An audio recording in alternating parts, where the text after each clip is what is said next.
तो स्टार्ट करने से पहले we have to revise what we had done in the last two classes. So when we started our class, we had talked about demand का definition, which is the desire backed by purchasing power at a particular price for a particular period of time. ये चार elements होना बहुत ज़रूरी है, किसी भी भाषा में लिखिए.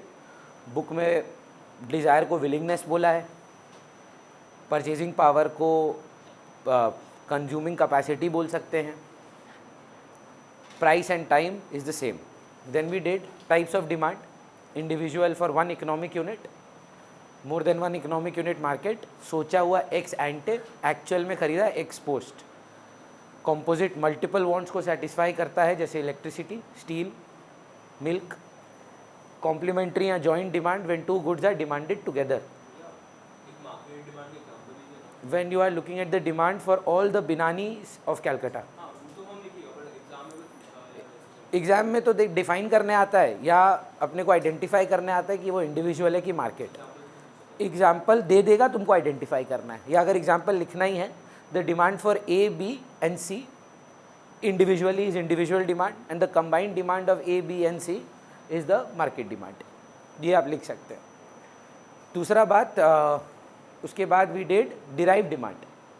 Derive demand was demand of indirect goods, मतलब इनडायरेक्टली जो आप रॉ मटेरियल डिमांड करते हैं वो होता है आपका derive demand. Then we moved on to a discussion called the law of demand. The law of demand, whenever we explain, we first say a thing first, other things remaining constant या ceteris paribus. When the price of a commodity will rise, quantity demanded not demand, quantity demanded will fall. And when price of a commodity falls, quantity demanded not demand will increase. Then we moved on to a discussion called the Sumedha exceptions to the law of demand. Exceptions to the law of demand में सबसे पहले हमने बात किया article जो snob appeal का. Certain goods are demanded only to show the wealth, power, prestige of a person. So when the prices of these goods rise, we tend to buy more of it, and when the price goes down, we buy less of it because it's a status thing. Then we had a Veblen effect, which was also known as the quality price relationship, that judging the quality by the rise in price. Generally, law of demand states when the price rises, quantity demanded should fall. But as a consumer, some of us relate to the fact that if the price has risen, it must be due to the increment in the quality. So we tend to buy more. Again, the law of demand is not happening. Necessities and emergencies में law of demand doesn't take control. Why? Because you don't think about that. लेना है तो लेना है. So that was self-explanatory. The fourth point we did was future expectation. If the price rises but you expect it will rise further, what do? You don't, मतलब you buy it now. Law of demand को आप काम नहीं करने दे रहे हैं. Law of demand बोला था दाम बढ़ा था, क्या करना चाहिए था? रिड्यूस करना था. आप बोले हम और लेंगे, क्यों? फ्यूचर में और बढ़ेगा. स्टॉक मार्केट्स पूरा का पूरा इसी स्पेकुलेशन पे ही काम करते हैं. फिर हमने बात किया था सुमेधा का डाउट के बारे में, which was Giffen goods. Now Giffen goods को थोड़ा टेक्निकल पॉइंट मानना है और टफ है. बाकी पॉइंट देखिए बहुत इजीली रिलेटेबल है, एग्जाम्पल बहुत सिंपल सा है. पर गिफिन गुड्स ना एक डिफरेंट टाइप ऑफ गुड्स हैं. फॉर एग्जाम्पल सर, आप भी कभी जीवन में ख़राब क्वालिटी का प्रोडक्ट इस्तेमाल करेंगे. मतलब मान लीजिए कि आपके घर में घी आता है और आप घी से कुक करते हैं. कभी कभी आप तेल में भी कुकिंग करेंगे. सबके घर में रोज़ घी में खाना नहीं बनेगा. कभी कभी हम इन्फीरियर प्रोडक्ट्स पे शिफ्ट करते हैं. पर क्या प्रॉब्लम है उस बात से, हम लोग कभी भी उस पर सर्वाइव नहीं करते हैं. भगवान की कृपा से बोल लीजिए या जो भी, we have not been living on inferior products. It's not a part of our day to day real life situation. But think about people who are living on the worst quality product, कि उसके नीचे और कुछ नहीं है. तो जो example दिया था मैंने आपको, याद करिए, मेरी मासी का वो फिश का लास्ट पार्ट, जो टेल का पार्ट होता है, उन्हीं पर वो अराउंड 26-27 दिन रहती हैं. 4 दिन जो है वो अच्छा खाती हैं. उन सिचुएशंस में अब सोचिए अगर फ़िश का दाम कम हो जाता है, जनरली क्या होना चाहिए था?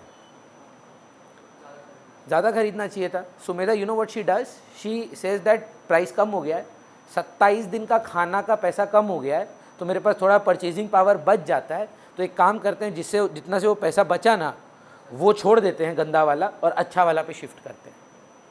लॉ ऑफ डिमांड नहीं काम किया. लॉ ऑफ डिमांड बोला था गंदा क्वालिटी का प्रोडक्ट का दाम अगर गिरे तो आपको ज़्यादा लेना चाहिए था. Price fall, quantity should have risen. But Mashi is saying, no, price has gone down, I have saved money, I would like to go to the better product. So somebody said this, that your substitution effect is not working. You want to change, but your income is not allowing you. So therefore, we say that giffen goods are an exception to the law of demand. Sumita, can you explain this to me now? Ki how are giffen goods an exception?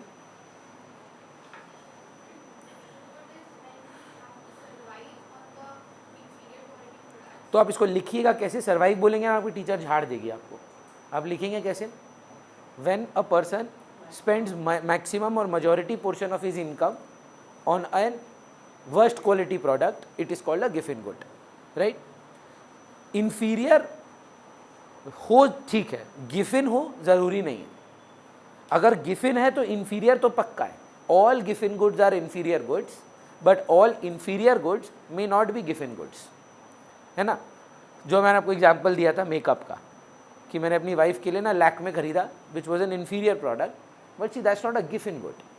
We don't survive on it, we don't live on it, है ना? It's a very small minuscule percentage of our income, so it doesn't matter.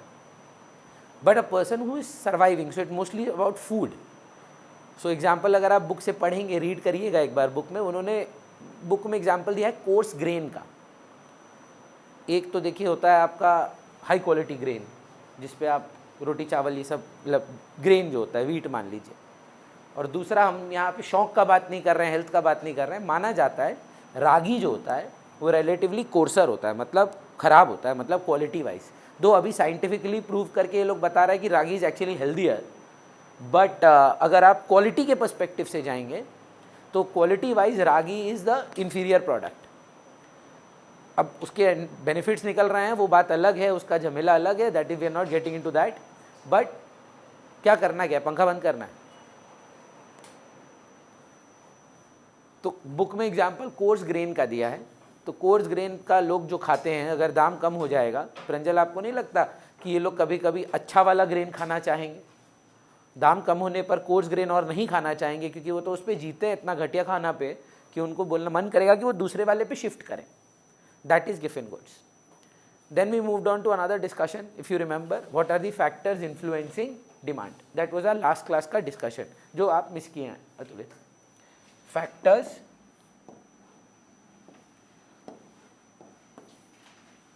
influencing या affecting demand, जिसके दो major parts किए गए हैं. नहीं, एक प्राइस और एक अदर फैक्टर्स. तो अतुलित मैंने एग्जाम्पल दिया था कि अगर आप मम्मी पापा से थप्पड़ खाते हैं वो एक अलग सिचुएशन है, और आप किसी और से थप्पड़ खाते हैं, चाहे वो चाचा मामा दोस्त कोई भी हो, वो एक अलग सिचुएशन है. क्योंकि पेरेंट्स अलग कैटेगरी में हैं और बाकी अदर्स हैं. जितने भी क्लोज फैमिली मेम्बर हैं, देखिए मम्मी पापा का जगह नहीं ले पाएंगे, है ना? चाहे आप जितने भी क्लोज हैं, चाचा चाची से, मामा मामी से, वेरी नाइस, बट पेरेंट तो पेरेंट है भाई. तो सिमिलरली डिमांड के जो डिटर्मिनेंट्स है उसमें सबसे बड़ा, सबसे इम्पॉर्टेंट इस प्राइस. ये इतना इम्पॉर्टेंट है, आप समझिए कि इस पे लॉ है, the law of demand. The law of demand states when the price would rise, quantity demanded would fall, and when the prices would fall, quantity demanded would rise. ये इतना इम्पॉर्टेंट है नव्या कि जब प्राइस में परिवर्तन आता है हम बोलते हैं क्वांटिटी डिमांडेड में परिवर्तन आया. तो अगर दो इकोनॉमिस्ट बात कर रहे हैं और बोल रहे थे को मालूम है क्यूडी बढ़ा है, तुम समझ जाना एक ही चीज़ हुआ होगा, प्राइस कम है. क्योंकि क्यूडी बढ़ता कब है? क्वांटिटी डिमांडेड बढ़ता कब है? जब प्राइस घटता है. कोई और संभावना संभव ही नहीं है. अगर कहीं आप पढ़ते हैं कि क्यूडी बढ़ गया तो इसका मतलब पक्का दाम कमा होगा. लेकिन अगर वो लोग बोल रहे हैं क्यूडी ना बोल के आप बोलते डिमांड बढ़ गया, तो पक्का प्राइस कांस्टेंट था, कुछ और हुआ है. अब कुछ और में 36 चीज़ें, बहुत सारी चीज़ें. कोविड हुआ है, कोविड की वजह से हमारा डिमांड चेंज हो गया. कुछ कुछ चीज़ों में बढ़ा, कुछ कुछ चीज़ों में गिरा. सर कोविड के दौरान आपका बुक माई शो में क्या डिमांड रहा? ज़ीरो हो गया सर, बंद थे. कोविड के टाइम पर अगर आपको याद हो सिनेमा हॉल्स बंद कर दिए गए थे. आप वो टाइम याद करें, आपका मॉल में शॉपिंग करने का जो डिमांड था बंद हो गया था। कुछ हद तक जब चालू भी हुआ तो गिरा हुआ ही रहा। People were very scared to go out, it was not the normal things that we saw, right. Did price change और समथिंग अदर हैपेंड?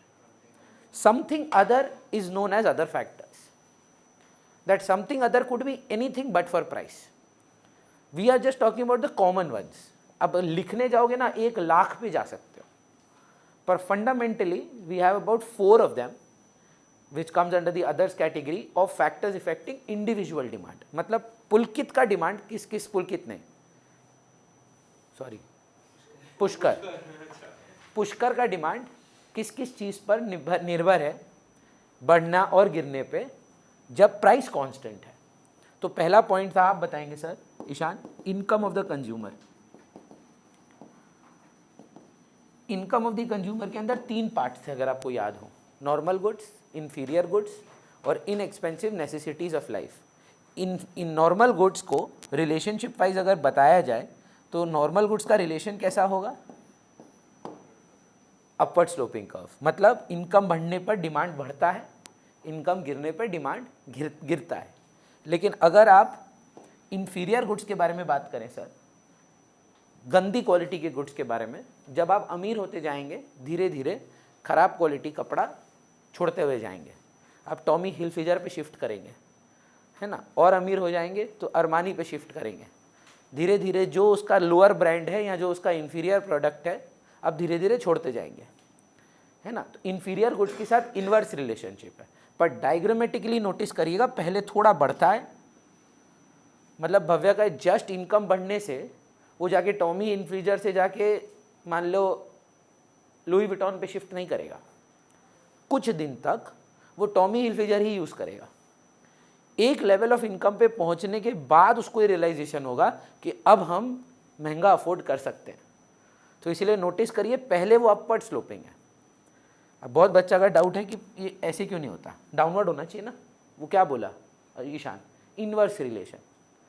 तो इन्वर्स रिलेशन नीचे की तरफ जाता है, डाउनवर्ड स्लोपिंग होता है। तो ये सिर्फ डाउनवर्ड क्यों नहीं है? वो लोग बोल रहे हैं कि पहले इनकम बढ़ने पर आदमी अपना डिमांड थोड़ा बढ़ाएगा। सोचो ना, मतलब जस्ट शुरू कर रहे हो जीवन में आप कमाना, थोड़ा सा इनकम इंक्रीमेंट में जाके बोलोगे कि आज से हम बेस्ट क्वालिटी पे शिफ्ट कर रहे हैं, कि कुछ दिन वो वर्स्ट क्वालिटी पे ही रहोगे, एक स्टैंडर्ड ऑफ लिविंग पे जाओगे, उसके बाद ना शिफ्ट करोगे। That is the idea. कौन ऐसा आदमी है जो अपना पहला सैलरी का इंक्रीमेंट से आके बोलता है कि हम आज से ये वाला गाड़ी नहीं चलाएंगे, हम इससे हायर इनकम पे जाएंगे? धीरे धीरे होता है, राइट। तो इन्फीरियर प्रोडक्ट्स में इन्वर्स होता तो है, पर बाद में होता है। पहले वो पॉजिटिव होके फिर बैकवर्ड जाता है। और इनएक्सपेंसिव नेसेसिटीज ऑफ लाइफ में थोड़ा सा बढ़ता है पर स्ट्रेट हो जाता है। अगर आप याद करें, मैंने आपको कराया था, ये बोर्ड में पूछे हुए क्वेश्चन थे इस साल। जो लोग के बैच में हुआ था, मैंने कुछ बैचेस में फ़ोटो भेजी थी, and it was a board question. Then we had Pranjal another self explanatory point which was test and preference. क्या ये संभव है कि दाम कांस्टेंट है, आपकी इनकम में परिवर्तन नहीं है, ना मैम अमीर होए आप, ना आप गरीब होए, लेकिन आपका किसी प्रोडक्ट के प्रति एक पॉजिटिव टेस्ट एंड प्रेफरेंस या नेगेटिव टेस्ट एंड प्रेफरेंस आ जाए? Very much possible, right. तो अगर आपका पॉजिटिव टेस्ट एंड प्रेफरेंस है तो आपका क्या बढ़ेगा? QD बढ़ेगा कि D बढ़ेगा?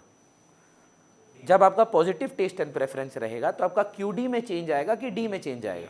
भैया QD में एक ही चीज़ का चेंज आता है, प्राइस का। और अदर फैक्टर्स में हम बोलते हैं कि डिमांड का चेंज है ना। कोई एग्जांपल दो ना अनमोल, अचानक से तुम वो चीज़ कंज्यूम करना छोड़ दिए क्योंकि तुम्हारा नेगेटिव टेस्ट एंड प्रेफरेंस आ गया। कोई है ऐसा सामान? एक दिन रैंडमली हम उठे, हमको ना, मम्मी को हम बोल दिए आज से हम दूध नहीं पिएंगे। मेरी मम्मी का रूल था कि हमको रोज़ एक गिलास दूध पीना होगा, बचपन से पी रहे हैं। लेकिन जब हम 18-19 साल के हुए, बोला ये टॉर्चर हमसे और नहीं सहा जाएगा, हम ये नहीं पिएंगे। और हमको सच बताएं, हमको बहुत मज़ा आता है बोर्नवीटा लेकर दूध में मिलाकर उसको ठंडा करके पीने में बहुत मज़ा आता है। पर लेकिन अचानक से मेरा मन ही नहीं किया। उसके बाद से मेरा बॉडी मान लो मेरे को बोला कि नहीं, हमको नहीं कंज्यूम करना है। सिमिलरली अचानक से अतुलित जिम जाने लग गया, प्राइस सेम है सर, पर वो वे प्रोटीन का डिमांड बढ़ा दिया। रीज़न क्या था? यहाँ पर प्राइस में परिवर्तन था, अतुलित का इनकम बढ़ गया, कि वो उनका टेस्ट एंड प्रेफरेंस आ गया, उनके जीवन में कुछ ऐसी एक्टिविटीज़ हुई जहाँ पे वो ज़्यादा प्रिय हो गई। मान लीजिए कुछ और हो सकता है जहाँ नेगेटिव हो जाए, इंजरी हो जाए, तो मतलब आपका कुछ और फैक्टर्स की वजह से डिमांड गिर विर सकता है, बढ़ भी सकता है। तो वो टेस्ट एंड प्रेफरेंस की कैटेगरी थी। फिर इसके अंदर हमने थर्ड पॉइंट किया था which was price of related goods. Pushkar, related goods कितने टाइप के होते हैं जानते हैं, याद है? 2 टाइप के होते हैं, एक होते हैं सब्सटीट्यूट्स और दूसरे होते हैं कॉम्प्लीमेंट्स। सर कोई बढ़िया सब्सटीट्यूट का एग्जांपल दीजिए। T and coffee. बोल रहे टी का दाम बढ़ने पर कॉफ़ी का डिमांड बढ़ जाता है। क्यों? क्योंकि टी छोड़कर लोग डिमांड में शिफ्ट करते हैं। हमको याद है आप लोग में से कोई बोला था नहीं भैया हम तो टी ही पियेंगे। टेस्ट एंड प्रेफरेंसेस कांस्टेंट है। Always remember when you talk about one determinant, all other determinants are constant. Otherwise, law of demand या any other conversation will not hold. This will not hold. It is a normal good. Your income has gone up. What should happen? Demand should rise. But what if you have negative taste and preference? नहीं काम करेगा। One determinant को अगर आप पढ़ रहे हैं तो बाकी सब कांस्टेंट रहेंगे, तभी वो बात सच होगी, नहीं तो नहीं होगी। As simple as that. तो प्राइस एंड अदर्स में 3 पॉइंट थे, जहाँ इनकम के अंदर 3 थे, टेस्ट एंड प्रेफरेंस ऐसे एक ही अकेला पॉइंट था, और price of related goods. 4th point मैंने बात किया था पर शायद लिखवाया नहीं था, आप बोलेंगे तो मैं भी लिखवा देता हूँ। फ्यूचर एक्सपेक्टेशंस या consumers expectations. These expectations could be due to any price or quality, or it could be anything that as a consumer you are expecting from the product. You are expecting ये खरीदेंगे तो इसके पीछे एक sticker मिलेगा। बचपन में बहुत कलेक्ट करते थे वो टैटू। च्युइंगम खाने पे टैटू मिलता था, याद है? या चीटोस खाने पे टैजो मिलता था। फिर आप लोग का जनरेशन टैजो नहीं देखा है, शायद बेब्लेड देखा होगा, है ना? तो होता नहीं था, सब फेंकते थे, वो घूमता था। लोग किंडर जॉय खाते अंदर का टॉय के लिए, खाएं किंडर जॉय। लोग का एक्सपेक्टेशन ही वही है। तो कोई भी अदर फैक्टर से वजह से जो काम हो रहा है, that is what we are looking at. ये जो 5 पॉइंट है, 5 पॉइंट समझ में आ रहा है? प्राइस के साथ income, taste and preference, price of related good और फ्यूचर एक्सपेक्टेशन, ये फैक्टर्स को Kashvi we say that this is factors affecting in individual demand. अब हम लोग देखेंगे कि पूरे मार्केट को कैसे चेंज किया जाएगा, मतलब मार्केट की डिमांड को कैसे परिवर्तन किया जाएगा। बढ़ भी सकता है, गिर भी सकता है। It is not about Pranjal, Rohin, Bhavya, it is about let's say the whole nation, और let's say whole state, let's say whole family, not one individual, rather sir a group of people. So it will not affect one person, it will affect everyone, right? So heading दे दीजिए factors affecting market demand, पर 0.5 ही रखना। मतलब factors affecting demand तो चल ही रहा है ना, तो वो फैक्टर्स इफेक्टिंग इंडिविजुअलों की मार्केट। हम लोग के एग्जाम में ना 3 सवाल आ सकते हैं। फैक्टर्स इफेक्टिंग डिमांड, उसमें इंडिविजुअल कितना, मार्केट कितना, आप जो मन में आए लिखो। लेकिन अगर बोला फैक्टर्स इफेक्टिंग इंडिविजुअल डिमांड तो इन्हीं 5 में से लिखना है, और अगर बोला फैक्टर्स इन्फ्लुएंसिंग मार्केट डिमांड तो आने वाला 5 से लिखना है। भैया कुछ नहीं बोला, फैक्टर्स इन्फ्लुएंसिंग डिमांड बोला, डिटर्मिनेंट्स ऑफ डिमांड बोला, आपका जो मन है आप लिखो। मेरा सजेशन क्या है, इनकम मत लिखना। बोल क्यों? 3 तो एक्सप्लेन करना पड़ेगा। एक तो टेस्ट एंड प्रेफरेंस लिखना ईजीएस्ट है, एक तो फ्यूचर एक्सपेक्टेशन लिखना। सोच कर दिमाग लगाओ ना, इसमें अगर आप रिलेटेड गुड्स बोलते हो तो आपको तो कॉम्प्लीमेंट भी समझाना होगा, सब्स्टिट्यूट भी समझाना होगा। कहीं तो नहीं बोला कि यही वाला बताओ। अगर बोला एनी 4, तो हम जो मेरे को सबसे ईजीएस्ट लिखने में होगा, क्योंकि इको में एक बार सीनियर से पूछिएगा जो अभी बोर्ड दिए, एटलीस्ट मेरे स्टूडेंट से, आप तो सब स्कूल में जानते ही होंगे, जैसे MBSP में हर्षिता, रिद्धिमा, ये लोग से बात होता है आपका? नहीं होता है, तो उनसे बात करिएगा, एक बार पूछिएगा कि कैसा हुआ इको एग्जाम। एक ही चीज़ बोलेंगे वो लोग, पेपर में ऐसा कुछ नहीं था जो हम लोग को आता नहीं था। दिक्कत आता है पेपर टाइम पे कंप्लीट करने में। It is the lengthiest paper, even more lengthy than accounts, है ना? आप लोगों का क्या दिक्कत होता है, याद है? 10 मार्क छोड़ा है भैया, फाइनल अकाउंट्स नहीं हुआ, ये वो। उससे भी बड़ा टाइम कंज्यूमिंग इकोनॉमिक्स का पेपर होगा। 22 चैप्टर है ना भाई, माइक्रो का 11, इसका 11। और उसके अंदर भी कितना थियोरी है, कितना डायग्राम है, कितना एक्सप्लेनेशन भी है। हाँ, आपकी किस्मत अच्छी है, थोड़ा MCQ में टाइम बच जाता है आपका, एक्चुअली में ना वो सेविंग ग्रेस है, नहीं तो पेपर तो संभव ही नहीं था ख़त्म करना। तो फैक्टर्स इफेक्टिंग मार्केट डिमांड में बात हो रहा है सर। मेरे को लगता है जो पहला पॉइंट होना चाहिए वो होना चाहिए गवर्नमेंट पॉलिसी।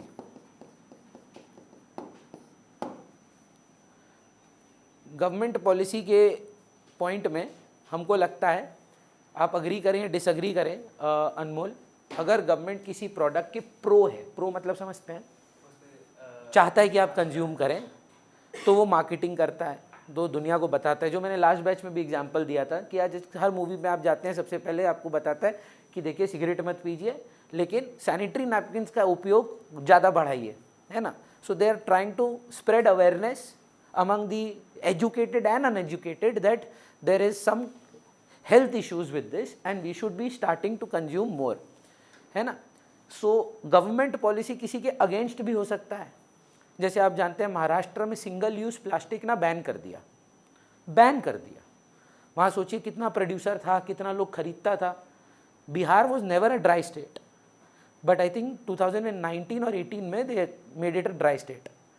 आप बिलीव नहीं करेंगे, डिमांड तो चेंज हुआ ही होगा। हाँ ना में जवाब दीजिए। अभी भी कोई लोग शराब पीना चाहता होगा, desire backed by purchasing power at a particular price for a particular period of time, पर किसी तो लोगों को फर्क पड़ता होगा ना कि यार ये इलीगल है, हम नहीं लेंगे। आप में से बहुत लोग हैं जो बोलेंगे नहीं, जिसको पीना है भैया desire backed by purchasing power सारा फॉर्म देखिए फुलफिल हो रहा है, वो खरीद नहीं पा रहा है। I agree, demand for alcohol is still there in Bihar, है ना। तभी तो लोग बॉर्डर से लेके आते हैं यूपी से, जानते हैं। I am not joking, this is true. But true falls, गिर तो गया ही होगा यार।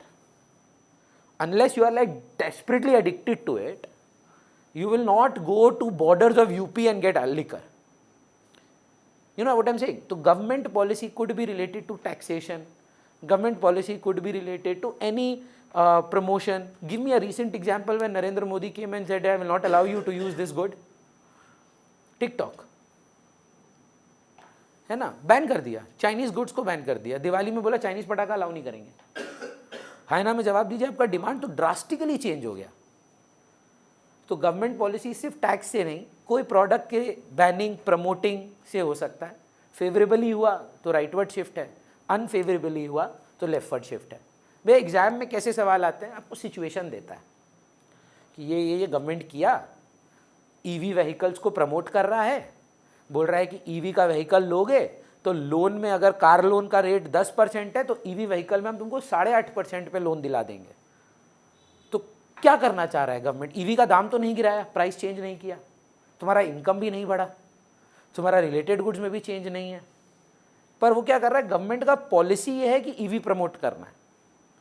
तो जब वो ईवी प्रमोट कर रहा है तो ईवी का डिमांड नोटिस करिए, अचानक से सर्ज नहीं दिख गया आपको। रास्ते में जितना ईवी व्हीकल्स लास्ट 1 साल में ऐड हुआ है, मतलब India is the largest in terms of consumption of EV vehicles in the world right now. और हम यहाँ मात्र हमारी एक कंपनी बना रही है करेंटली, इंडियन कंपनी अगर आप देखें तो महिंद्रा ही है एकमात्र अकेली, और टाटा, 2 कंपनी हैं जो इंडियन कंपनी जो अभी ईवी व्हीकल बना रही है। और है भी कितनी कंपनी इंडियन, बाकी सब तो बाहर की हैं। मारुति सुजुकी भी सुन के लगता है इंडियन है, मात्र 20% स्टेक मारुति का है, 80% सुजुकी का है, ज़्यादा जापानीज है वो। ओला तो सर गाड़ी का वो नहीं है ना, वो तो कैब है, स्कूटी। हाँ, ओला इज इंडियन। हाँ, गाड़ी आ गया क्या ओला का? स्कूटी आ गया। हाँ, अभी रिसेंट, आप अच्छा बात उठाए, रिसेंट मार्केट में तो हम इतना सारा ब्रांड्स का नाम सुन लिए ईवी का जो हम कभी सुने ही नहीं थे। हम मजाक नहीं कर रहे हैं, ये एंटॉर्क के बारे में तो हमको 4 महीना पहले पता चला था। ये एंटॉर्क वाला स्कूटी देखे हैं, सब चलाता है आजकल। हाँ, वो टीवीएस का है, वो तो वो भी नहीं पता था हमको। हमको तो ये पता था। अच्छा, आप में से कोई बाइक एंथुजियास्ट है क्या इधर? आप जानते हैं हार्ले डेविडसन अपना इंडियन ऑपरेशंस बंद कर दिया है, बोल रहा है कि हमसे यहाँ भारत में बेचा नहीं जाएगा। वो टाई अप कर लिया है होंडा के साथ। आपको 3 लाख में अभी हार्ले डेविडसन मिलता है, जानते हैं, XA 440। वो 18 लाख वाला, 20 लाख वाला हार्ले अब इंडिया में बनता ही नहीं है, मिलता ही नहीं है, बंद कर दिया लोग, बोला ऑपरेशन चलता ही नहीं, कोई लेता नहीं है। 4 लाख रुपए में हार्ले डेविडसन उतार रहा है। सेम चीज़ किया ये टीवीएस। आप बोले अभी टीवीएस, हमको इसलिए याद आया, क्या सियाना आदमी है। टीवीएस का बाइक में लोगो लगा दिया है बस, BMW, देखें टाई अप है, BMW बाइक नहीं बेचता है इंडिया में। आप एक बार गूगल करिए BMW का बाइक, आपको 3.5 लाख रुपए में मिल जाएगा। कारण क्योंकि BMW का ब्रांडिंग कर दिया है, बोले हम मिल के बेच रहे हैं, और उसमें BMW का कंट्रीब्यूशन क्या है, उसका नाम। बाइक किसका, टीवीएस का। चलता का मतलब इंजन किसका, टीवीएस का। पर दुनिया के लिए मैटर क्या किया भाई, BMW। मेरे पापा बोले तुम बेवकूफ़ है, 4.5 लाख रुपए का तुम रॉयल एनफील्ड लिया, 4 लाख रुपए में तुमको हार्ले मिल जाता।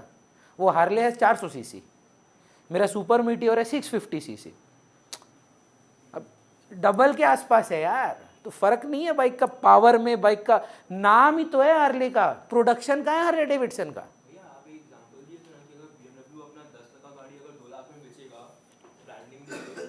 लोग खरीदना छोड़ देंगे। तो अभी आप बोले कि BMW को लूज ही नहीं करना ना, बाकी महंगा वाला गाड़ी इंडिया में बिकता ही नहीं है। नहीं वो नहीं, अब बोले कि टीवीएस और BMW मर्ज किया एंड BMW का लोगो दे रहा है। हाँ, तो लोगो देने से भी तो दाम तो घट ही गया। अग्रीड। अब करेक्ट, सस्ता कर दिया। अब महंगा वाला कौन लेता, अमीर लोग लेता, वो तो ऑपरेशन ही बंद कर दिया। इंडिया में ही तो चालू किया, इंडिया में महंगा वाला बंद हो गया, बोला बिकता ही नहीं है। कितना लोग अफोर्ड करता होगा यार 20 लाख का बाइक। मेरा जैसा भी आदमी क्या सोचेगा, 20 लाख में हम गाड़ी ना ले लें। चाहे तुम जितना भी बाइक लवर हो, तुम्हारे मन में एक बार तो आएगा कि यार 20 लाख रुपए में मेरे पास एक थार आ जाएगी, प्लस मैं एक छोटी गाड़ी भी ले सकता हूं। तो I would not go, a very minimum people go for these kind of sports bikes in India. So that is why they realise that it's not that market right now. अभी नहीं है, मे भी बाद में हो। So what they did, they started branding their product combined with BMW, and it's working for them.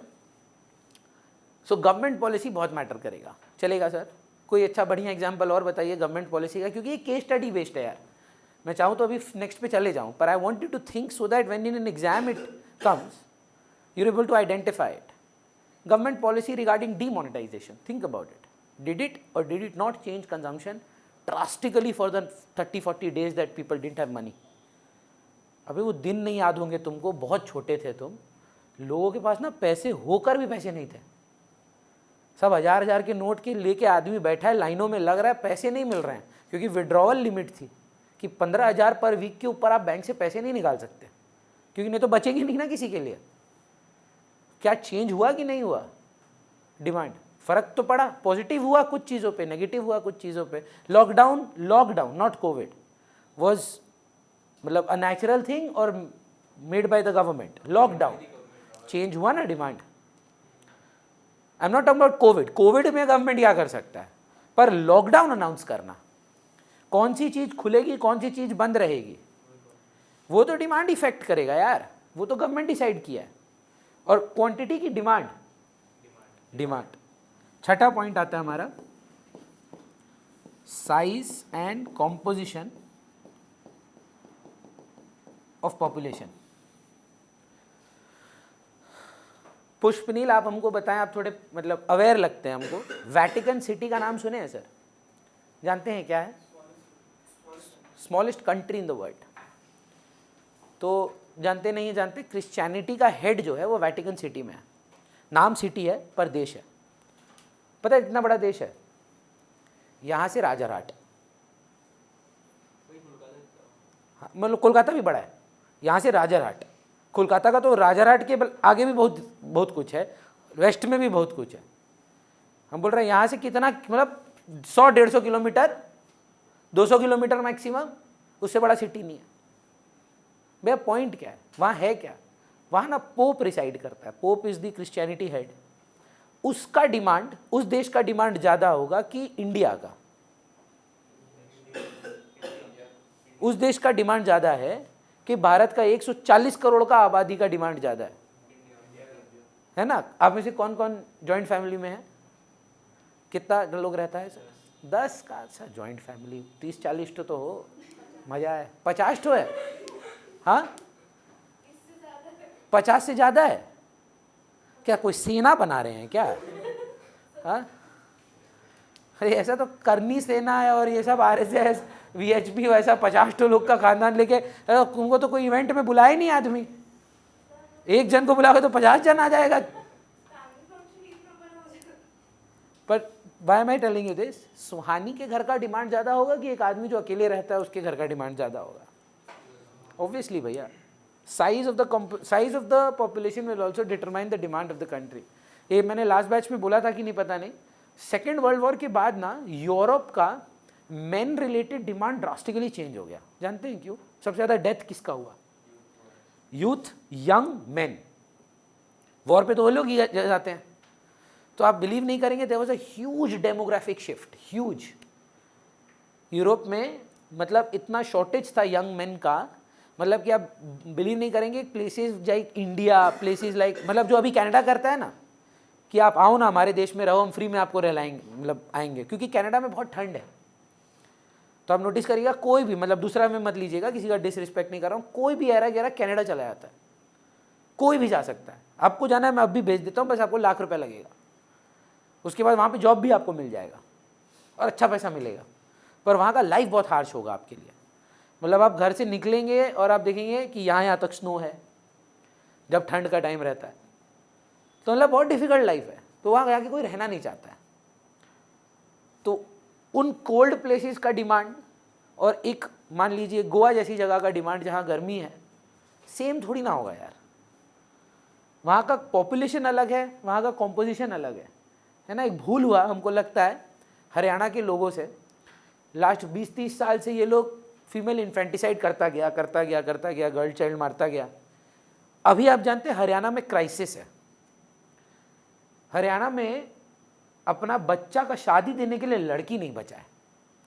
ऐसा dearth है कि मतलब आप बिलीव नहीं करेंगे कि हरियाणा में एक्चुअली यूथ अपील कर रहा है कि जेन्युइनली यहाँ पर जेंडर रेशियो इतना खराब है कि आप कहीं पर भी जाते हैं आपको रेशियो मिलता है 5:1, 6:1, मतलब 6 लड़का के कंपैरिजन में 1 लड़की। वहाँ पर डिमांड ज़्यादा फेमिनिन प्रोडक्ट्स का होगा कि मैस्कुलिन प्रोडक्ट्स का होगा? क्यों? क्योंकि वहाँ का कॉम्पोजिशन ऐसा है, उसको बोलते हैं डेमोग्राफिक स्ट्रक्चर। आप सुने होंगे इस बारे में। इटली का एवरेज एज 65 है। जानते हैं मतलब क्या है इसका? कि जब सारे लोगों का एवरेज लिया गया, नॉर्मली एवरेज आया 65 लोग, 65 साल की उम्र का एवरेज आया। भारत का एवरेज जानते हैं मैम 35 है। बोला जाता है कि हम यूथ कंट्री हैं, हमारी यूथ ज़्यादा है, तो डिमांड भारत में ज़्यादा ओल्ड प्रोडक्ट्स का, ओल्ड एज प्रोडक्ट्स का होगा कि यूथ वाले गुड्स का ज़्यादा होगा, क्योंकि we have more dominant of youth. So size and composition will also impact the demand of the country. Acceptable है सर? ये मेरा फेवरेट पॉइंट है, कंज्यूमर क्रेडिट फैसिलिटी।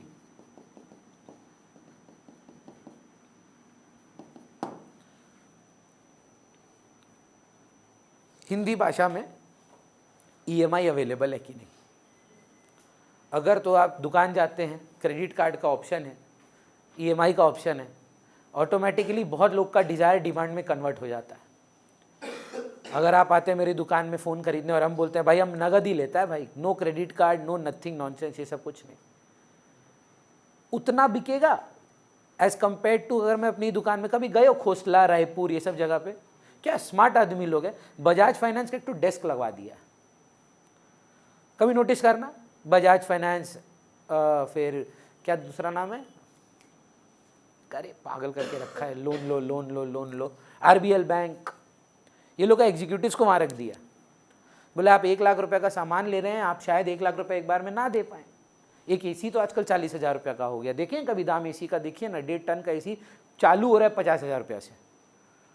एक बार में, चाहे आपके पास अच्छा इनकम हो, एक बार में 50,000 रुपया निकालना अपर मिडिल क्लास के लिए उतना आसान तो नहीं है आप, हम समझते हैं, पर एक बार में शेल आउट करना, एक बार तो आप सोचेंगे ना कोई EMI हो जाए, 8-9 हज़ार रुपये पर मंथ देना पड़े, 6 महीना में 2-3 हज़ार एक्स्ट्रा भी अगर देना पड़ जाए, पर वो भार नहीं आएगा एक बार में। The moment consumer credit facilities are available, what would happen? Demand would rise. आपको क्या लगता है भारत में कितने लोग एक घर बिना होम लोन के ले सकते हैं? स्टेटिस्टिकली 0.001। ये इंडियन गवर्नमेंट का डेटा है। दैट जितने भी घर बेचे जाते हैं 0.001% ही है जो खुद के पैसे से होते हैं, बाकी जितने 99.999 हैं वो होम लोन से ही लिए जाते हैं। मात्र कितना, नॉट इवन 1% अफोर्ड कर सकते हैं एक बार में 1 करोड़ का घर मान लो लेने का, कि भाई लो डाउन पेमेंट, मेरे को मेरा घर दो। जनरली ये लोन अभी हम बता रहे हैं, हम लिए हैं 30 साल का होता है, आजीवन आप ब्याज ही देते रहते हैं।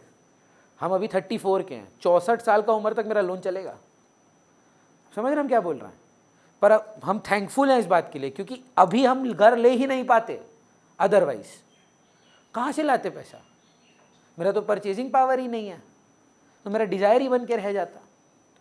99% लोग गाड़ी के साथ भी सेम चीज़ करते हैं। जब नई गाड़ी लेते हैं, डाउन पेमेंट देते हैं, EMI में चलाते हैं। गवर्नमेंट को बात ये पता है कि लोग नहीं खरीदेंगे अदरवाइज, इसीलिए गवर्नमेंट भी ये फैसिलिटीज़ दिलवाता है, और इनमें गवर्नमेंट का भी फ़ायदा है। सोच कर देखिए गवर्नमेंट का क्या फ़ायदा है आपको लोन प्रोवाइड करने का? गवर्नमेंट को तो नहीं मिल रहा, बैंक को मिल रहा है। इसमें क्या फ़ायदा गवर्नमेंट का? GST तो कुछ हार्डली है। गवर्नमेंट का फ़ायदा है एम्प्लॉयमेंट। भैया एम्प्लॉयमेंट कैसे? अगर लोन नहीं होगा टाटा उतना गाड़ी बेच पाएगा? तो गाड़ी बेचेगा नहीं तो टाटा का लॉस होगा। लॉस होगा तो टाटा की फैक्ट्री बंद होगी। फैक्ट्री बंद होगी तो कितने लाखों के जॉब जाएंगे। सोचकर देखिए, to keep them afloat what does the government comes and tell them, loan पे बेचना, हम अलाउ करता है तेरे को, दे EMI। इनफैक्ट आप जानते हैं कि कुछ चीज़ों में, घरों में, गाड़ियों में भी बहुत जल्द स्टार्ट हो जाएगा, घरों में अगर फीमेल एप्लीकेंट है, आपका इंटरेस्ट रेट 0.2 बेस पॉइंट से गिर जाता है। जनरली क्या होता है, विमेन ओनरशिप में नहीं आती हैं। आदमी अगर मतलब घर का ओनर है, जनरली देखिएगा बीवी के नाम पे नहीं लेता है वो लोन। अब क्या है, वो सारा प्रॉपर्टी फिर आदमी के हाथ में ही आ जाता है। तो to provide some financial independence to the women sector and people who are earning, the women who are earning, उनको प्रमोट करने के लिए गवर्नमेंट बोला है कि अगर आपकी एप्लीकेशन एक वुमन के नाम पे होगी, या आप अपनी मम्मी के नाम पे करो, या आप अपनी वाइफ के नाम पे करो, या आप अपनी बेटी के नाम पे करो, किसी के भी नाम पे करो, और उनको को एप्लीकेंट के साथ को ओनर बनाते हो, तो आपका ब्याज गिर जाता है सर। लगभग अगर 30,000 का ब्याज है तो महीने में वो 5,000 रुपया कम हो जाता है। इम्पैक्ट का बात कर रहा हूँ, है ना? में जवाब दीजिए, डिमांड तो चेंज हो जाएगा, है ना? तो कंज्यूमर क्रेडिट फैसिलिटी अगर अवेलेबल होगा तो डिमांड बढ़ेगा, अगर कंज्यूमर क्रेडिट फैसिलिटी अवेलेबल नहीं होगा तो नहीं होगा। बुक में ना, ये हम थोड़ा डिसएग्री करते हैं इस पॉइंट से, पर बुक में है तो मेरा देखिए हिसाब है, हम हिपोक्रेट नहीं है। हम आपको हमेशा बोले हैं काउंसिल जो बोलेगा वही सच होगा, बाकी सब भाड़ में जाए। मेरा कोई रेलेवेंस नहीं है, रोहिन खन्ना के नाम पे कोई किताब नहीं लिखा गया है ना? लिखा गया है Frank by Usha Andrews and DK Sethi, वही हमारा प्रिस्क्राइब्ड ISC का किताब है। चाहे मैं इसे अग्री करूं या डिसअग्री करूं, फ़र्क नहीं पड़ता, मार्क्स इसी पे मिलेगा। ये ओरिजिनली जो मैं बता रहा हूँ आपको, जब हम लोग पढ़ते थे या जो अभी भी आप इंटरनेट में देखेंगे, ये एक एक्सेप्शन हुआ करता था, है ना? It's called the demonstration effect. The demonstration effect is following trends. Bhavya को ना 1 रुपया का भी कॉफ़ी पसंद नहीं है, पर सब चेक इन मारे जा रहा है स्टारबक्स में। उसको लग रहा है हम तो लेफ्ट आउट फील कर रहे हैं, हमको भी जाना चाहिए।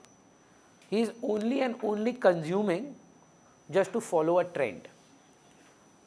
दिस ट्रेंड बीच में आया था, क्या वाहियात टेस्ट था। आई एम सो सॉरी अगर आपको अच्छा लगता है। डालगोना कॉफ़ी, हर एक लल्लू घर पे रील बना रहा है, डालगोना कॉफ़ी पी रहा है, डालगोना कॉफ़ी पी रहा है। कूल है ना?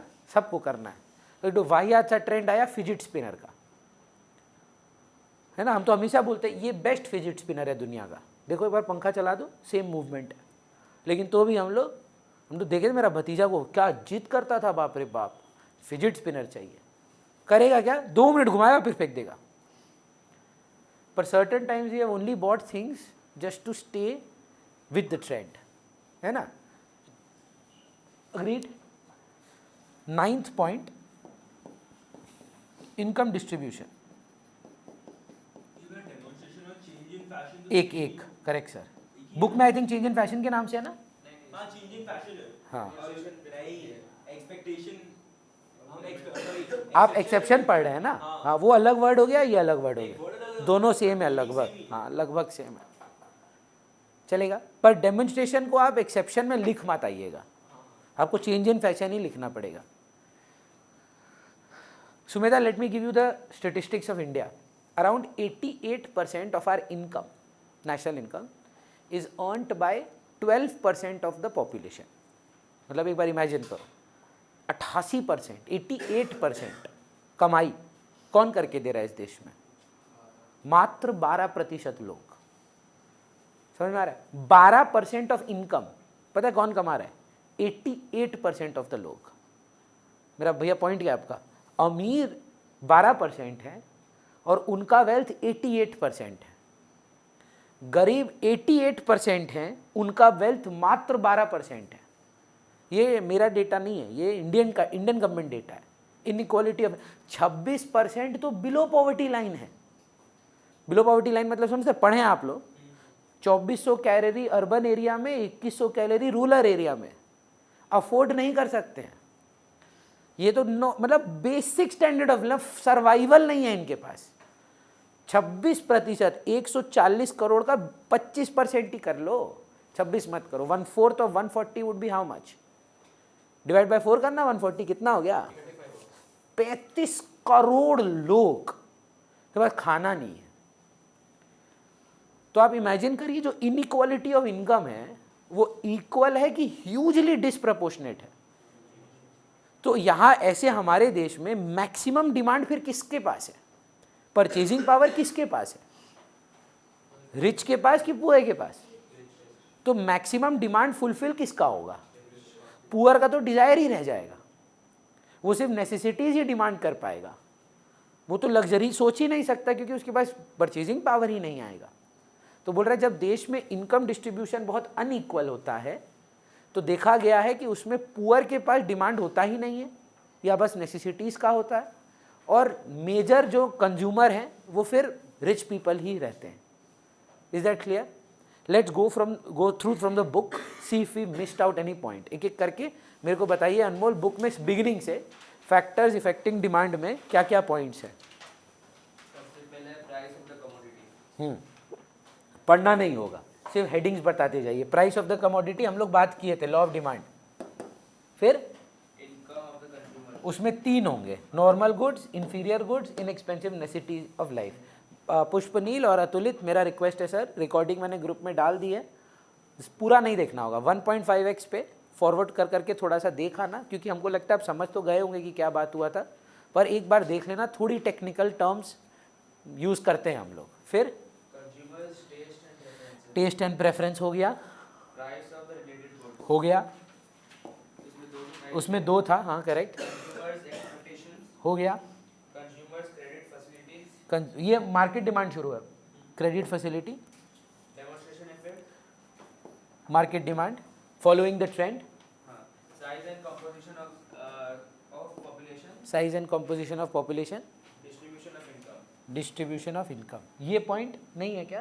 है ना, गवर्नमेंट पॉलिसी भी है, एक और है क्लाइमेट फैक्टर। ये हमको अच्छा लगता है, climatic factors.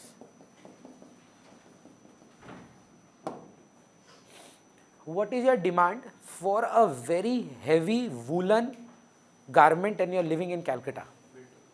Do you buy it? मेरा मम्मी पापा तो बहुत झाड़ता है, हमको ना बहुत पसंद है एक टीवी शो पीकी ब्लाइंडर्स, देखें?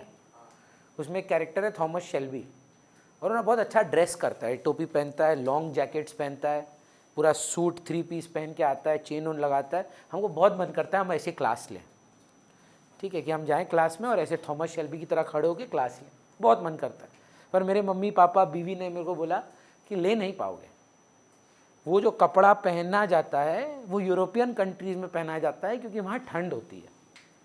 तुम अगर दिल्ली में भी होते विंटर में तो भी ये संभव था, पर कलकत्ता जैसा शहर में हमको तो लगता है कि विंटर आता ही नहीं है। मैक्सिमम कपड़ा ठंड का निकलता है, एक तो हुडी या पुलोवर। मतलब अगर आपके पास अच्छा कलेक्शन है, जैसे कुछ बच्चा लोग को कपड़ा का शौक़ होता है, जैसे हमको भी ना बहुत शौक़ है कपड़ा का, तो मेरे पास ना 3-4 लेदर जैकेट है, मौका नहीं है बस पहनने का। छुट्टी पे ही लेके जाते हैं, इसलिए पहाड़ चले जाते हैं साल में एक बार कि कपड़ा इस्तेमाल तो हो। कलकत्ता में आप क्या डिमांड करोगे ठंड का कपड़ा का? चिरापुंजी गए हैं कभी?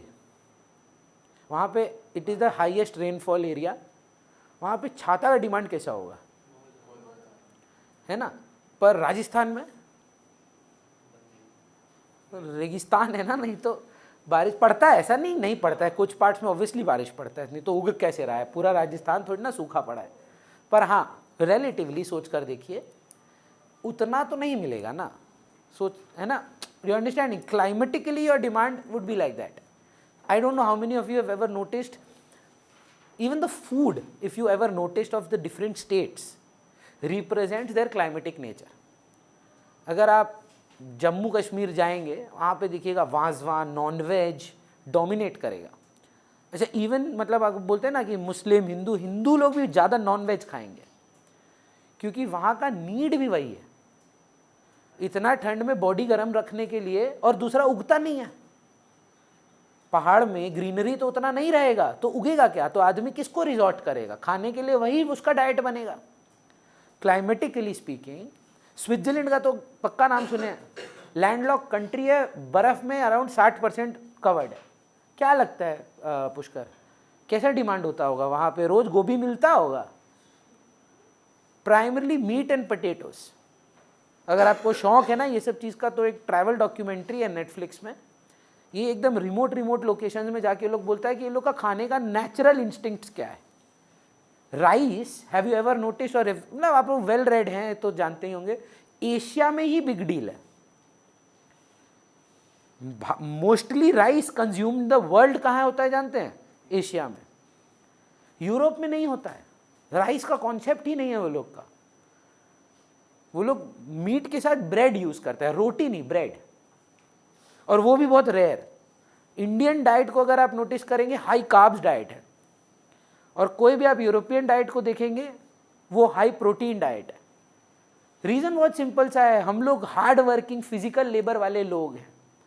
We need more carbs, we need more starch for more energy. Originally तो यही था ना। बिहार को नोटिस करिए, बिहार में सत्तू क्यों इतना बड़ा चीज है, चीपेस्ट सोर्स ऑफ प्रोटीन है विद कार्बोहाइड्रेट्स है। लोग मजाक उड़ाते हैं महाराष्ट्र में वड़ा पाव क्यों है, बेसन है, प्रोटीन है, ब्रेड में बन है, कार्ब्स है। तो एक लेबर के लिए तो संभव नहीं है कि वे प्रोटीन लेके वो काम पे जाएगा, और उसको स्ट्रेंथ कहां से आएगा? वो तो डेली मजदूर है भाई, 8 घंटा धूप में काम करता है। तो उसका क्लाइमेटिक नेचर वही है। गर्मी की जगह पे ही देखिए आप डाब ज्यादा कंज्यूम होगा। विंटर में आप डाब पीते हैं क्या? नहीं पीते। क्लाइमेटिकली आपका डिमांड चेंज हो जाता है। मेरा मानना है, यू कुड मतलब से भैया ठीक है आप बोलते नहीं तो भी मैटर नहीं करता, climatic factor actually taste and preference ही है। एक अलग नाम दे दिया, एक पॉइंट दे दिया, पर at the end of the day अलग फीचर नहीं है। मतलब हम आपको बता रहे हैं, हम आज ही के दिन, एग्जैक्टली आज ही के दिन 19 मार्च को 4 साल पहले ग्रीस गए थे, ठीक है। और हम ना बहुत फिल्मी इंसान हैं, और मेरी वाइफ मेरे से भी ज़्यादा। ग्रीस में भी ठंड रहता है, ठीक है, अच्छा खासा ठंड रहता है। गैस करिए वैसा कपड़ा पहन के गए होंगे पूरा ठंड वाला है, जो मफलर टोपी का। मेरी बीवी को DDLJ का सीन रिक्रिएट करना था। वो कड़कता ठंड में वो साड़ी पहन के बर्फ में फोटो खिंचाई। हम तो बोला हम मर ही जाएं। जो लोग लड़की लोग हैं ना वो समझती हैं कि साड़ी पहन के ठंडा जगह में जाना क्या बिग डील होता है। हमको तो आज तक नहीं समझ में आया। विंटर में अगर आप पार्टीज करते हैं, लड़की लोग ड्रेस कैसे पहनती है, हम लोग लड़का लोग तो सूट पहन के पूरा ढक ढुक के आता है कि भाई ठंड ना लगे। लड़की लोग को ठंड कैसे नहीं लगता, हमको आज तक ये बात समझ में नहीं आया। मतलब अपनी वाइफ को बोलते हैं, और फिर होता क्या मालूम है, अगर आप शादी हो गया है या आप पहले से जानते हैं, अरे जैकेट हम लोग का खुलता है। फोटो का चक्कर में ड्रेस तो पहन के आ जाता है लोग, फिर आदमी है, इंसान है, ठंड तो लगेगा ही। अब क्या होगा, तुम जेंटलमैन हो, तुम अपना जैकेट खोलो, तुम ठंड में रहो। पहले ही तुम भी जैकेट वाला पहन के आओ ना। हम तुम लोग को बोल रहे हैं, हम लड़की को बोल रहे हैं, फ्यूचर में हम क्या फेस किए हैं प्रॉब्लम, आप अपना होने वाला के साथ ये मत करिएगा, है ना। आपको अगर ड्रेस वेस पहनना है, तो ओवरकोट ले लीजिएगा। फालतू में भव्य जैसा अगर इंसान हुआ, अरे दूसरा पे थोड़ा दया तो करो, कोई लेयर ही नहीं है। मेरा जैसा आदमी में चर्बी है, थोड़ा प्रोटेक्शन है, वो बेचारा तो ठिठुर जाएगा। क्लाइमेटिक फैक्टर है ना। कश्मीर में लोग स्लीवलेस पहन के थोड़े ना घूमता होगा।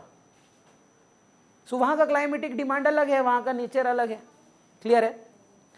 Next discussion, why is the demand curve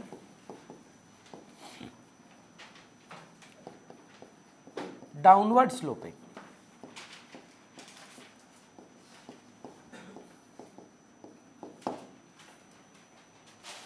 अब लोग से कोई गया है क्या कश्मीर?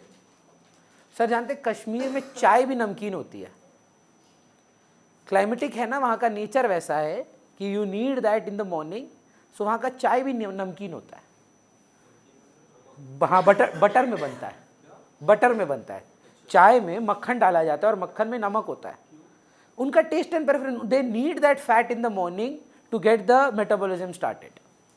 जब आप ठंडी जगह में रहते हैं, नोटिस करिएगा ठंड में जनरली वेट भी पुट ऑन ज़्यादा होता है।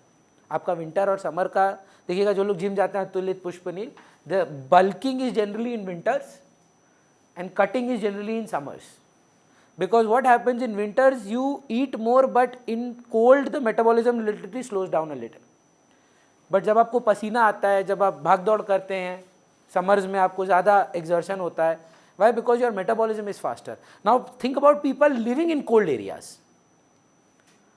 उनका डाइट अलग होगा, आपका डाइट अलग होगा, है ना। Similarly every place, every country, every city, every state, every town has its own cliches. कि यहाँ पर देखिएगा कोस्टल एरियाज में, आप केरला देख लो, महाराष्ट्र देख लो, बंगाल देख लो, फिश डोमिनेंट है, मछली का कंजम्पशन ज़्यादा है। राजस्थान में नॉन वेजिटेरियन भी फिश नहीं खाते हैं। कहाँ है फिश? रेगिस्तान से तो नहीं निकलेगा, पानी ही तो नहीं है ना। तो अगर आपका क्लाइमेटिकली आप गिफ्टेड हैं, मतलब तो आपका डिमांड उस प्रकार का होगा। क्लाइमेटिकली नहीं है, जैसे इंडिया में, भारत में एवोकाडो का डिमांड है? नहीं है, उगता नहीं है ना भाई। न्यूजीलैंड में जाओ, $1 का मिलता है, $1। हमको शौक चढ़ा था, हमको ना ये सब ट्राई करने बहुत मजा आता है। गुआकामोली बनाएंगे घर में, अंग्रेज बनेंगे। हम मना कर दिए बीवी को, बोली 400 रुपये का एक एवोकाडो है, एक केजी नहीं, एक। कोई दरकार ही नहीं भाई हमको 400 रुपये का एवोकाडो खाने का, कोई नीड ही नहीं है हमको गुआकामोली का। औकात में ये सब करने का ना। 400 रुपये का कौन फ्रूट खाता है? एक। 400 रुपये का स्ट्रॉबेरी नहीं हो, पूरा घर के लिए आया है, बात अलग है। एक ठो फल इतना सा 100 ग्राम का, उसका 400 रुपये कैसे दे दे भाई? मेरे लिए नहीं, मेरा desire backed by purchasing power नहीं है। एट अ पर्टिकुलर प्राइस, वो प्राइस मेरे लिए ठीक नहीं है, पर किसी के लिए होगा, वो लोग खाता ही होगा। तो क्लाइमेट भी मैटर करेगा। ये वाला क्वेश्चन देखिए, कोई भी कर्व नव्या डाउनवर्ड स्लोपिंग क्यों होता है, नीचे की तरफ क्यों जाता है? एक होता है अपवर्ड स्लोपिंग, ठीक है। मैच देखते हैं, क्रिकेट देखते हैं, ये वाला कर्व देखें, या बीच बीच में विकेट विकेट होता है, लास्ट क्लास बताए थे शायद। कोई भी कर्व का एक्सिस में अगर पॉजिटिव रिलेशन हो अतुलित, मतलब इनकम बढ़ने पर डिमांड बढ़े, इनकम गिरने पर डिमांड गिरे, उसको बोलते हैं पॉजिटिवली स्लोपिंग कर्व्स। लेकिन एक गिरेगा दूसरा बढ़ेगा, दूसरा बढ़ेगा एक गिरेगा। जनरली देखिए, हम नहीं जानते सच है कि नहीं, जीवन में पुष्कर 2 ही टाइप का मूर्ख मिलेगा आपको। एकेडमिक बात कर रहे हैं, या तो वो मैथ में मूर्ख होगा, या तो वो इंग्लिश में। नोटिस करिएगा, आपका मैथ टीचर का अंग्रेजी इतना गंदा होगा।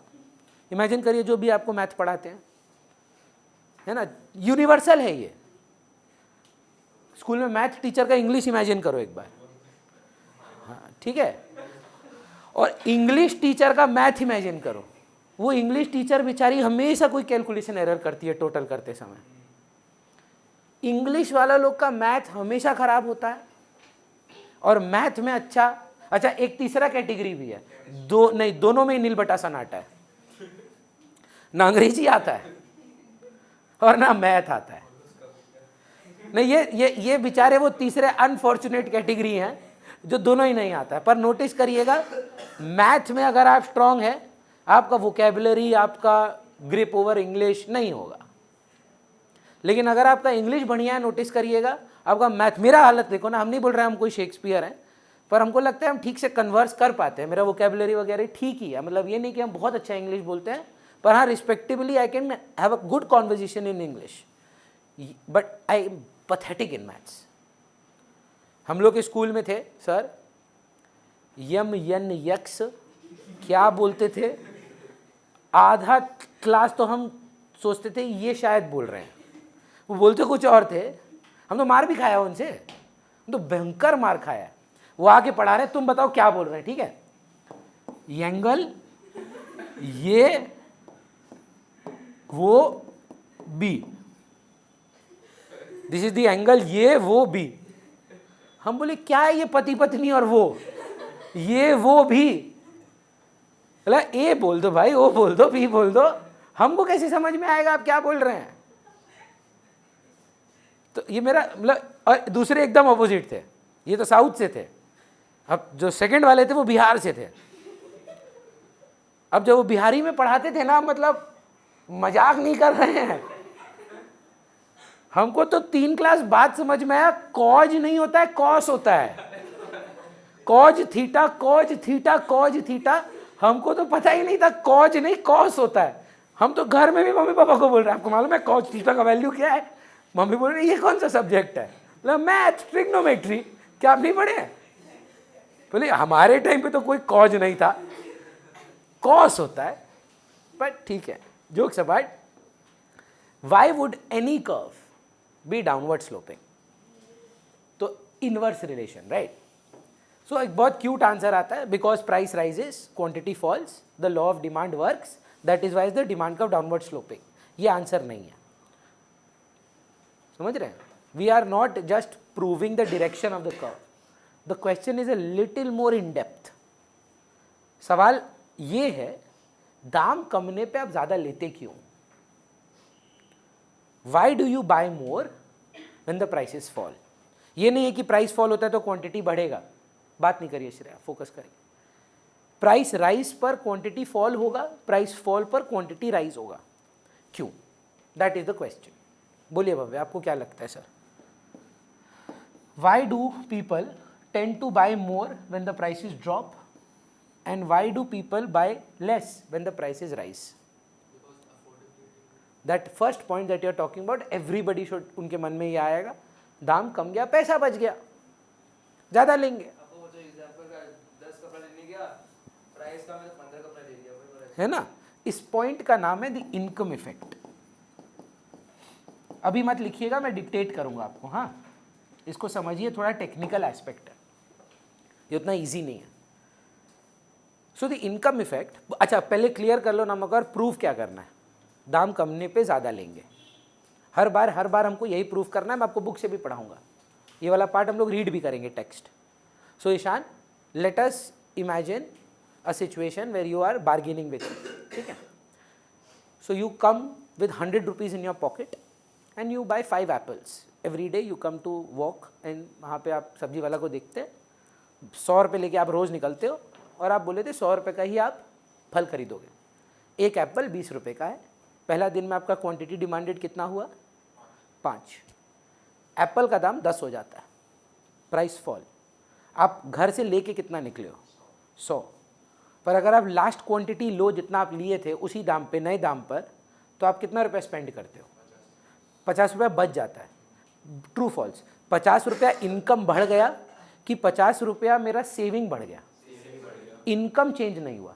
क्यों बोलिए, तो इनकम चेंज अगर है ना तो वो तो अदर फैक्टर है। बहुत बच्चा गलती समझ लेता है कि इनकम ऑफ द कंज्यूमर वाला पॉइंट और इनकम इफेक्ट सेम हो गया, जमीन आसमान का फर्क है। इनकम ऑफ द कंज्यूमर में बदल क्या रहा था, इनकम बदल रहा था, यहां क्या बदल रहा है, दाम, प्राइस बदल रहा है। दाम कम होने की वजह से जो शब्द हम यूज करेंगे पुष्कर, अगर आप नहीं लिखेंगे मार्क्स एक भी नहीं मिलेगा। हमारा रियल इनकम बढ़ गया, इनकम नहीं बढ़ा, रियल इनकम इंक्रीज हो गया। भैया what is real income, the increase in your purchasing power due to a fall in price. क्या मैं कमाता अब ज़्यादा हूँ? क्या मेरे पॉकेट में 100 रुपये से ज़्यादा थे? मेरी पॉकेट में तो वही 100 रुपये थे, पर क्योंकि दाम कमा मेरे पॉकेट में पैसे बच गए। वो जो पैसे बच गए, that saving that happened is real income. एकदम लिखेंगे सर। प्रूफ क्या करना है? तो एक्सिस में क्या क्या है? प्राइस। तो क्या चेंज हो रहा है यहाँ पर? तो प्राइस के चेंज होने से क्या बदलाव हुआ? इनकम की रियल इनकम। रियल इनकम, उस रियल इनकम से आप करोगे क्या? और खरीदेंगे। तो चेंज किस में हुआ? डिमांड में कि क्यूडी में? लेकिन जब इनकम चेंज होता है, ईशान लेकर ही 150 रुपया निकला है, उसकी वजह से ज़्यादा एप्पल लेता है, वो क्या चेंज है? वो डिमांड में चेंज है। बहुत बड़ा फर्क है, हाँ या ना? एक में प्राइस चेंज हो रहा है, एक में इनकम चेंज हो रहा है। यहाँ पे प्राइस में परिवर्तन है। बोल रहा है why is Anmol buying more than before when the price drops? Because Anmol saves money. When the price falls, he has more money in his hand. That money is called real income, not income. And when real income increases, his purchasing power increases. Therefore, people tend to buy more at lower prices. हर बार आपको prove करना है अलग अलग aspect से कि आप दाम कमने पे ज़्यादा क्यों लेते हो। पहला रीज़न है प्रंजल के पैसे बच गए। जब दाम कम हुआ, relatively cheaper हुआ, she got more money in her pocket left. That reason she buys more. Can you please read the income effect, Pushkar, from the text? Factors affecting demand में आपको आई थिंक फर्स्ट पॉइंट या second point income effect मिलेगा। Second point होगा, first point I think law of DMU है। देखिए ना, खोजिए, second question होगा long answer. नहीं, पहले होगा।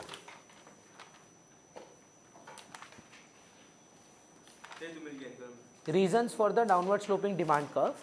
पेज नंबर बता दीजिए बच्चा लोग को। ओल्ड एडिशन में 18 है, न्यू एडिशन देख लीजिए। दिखाइए हमको, बुक दीजिए।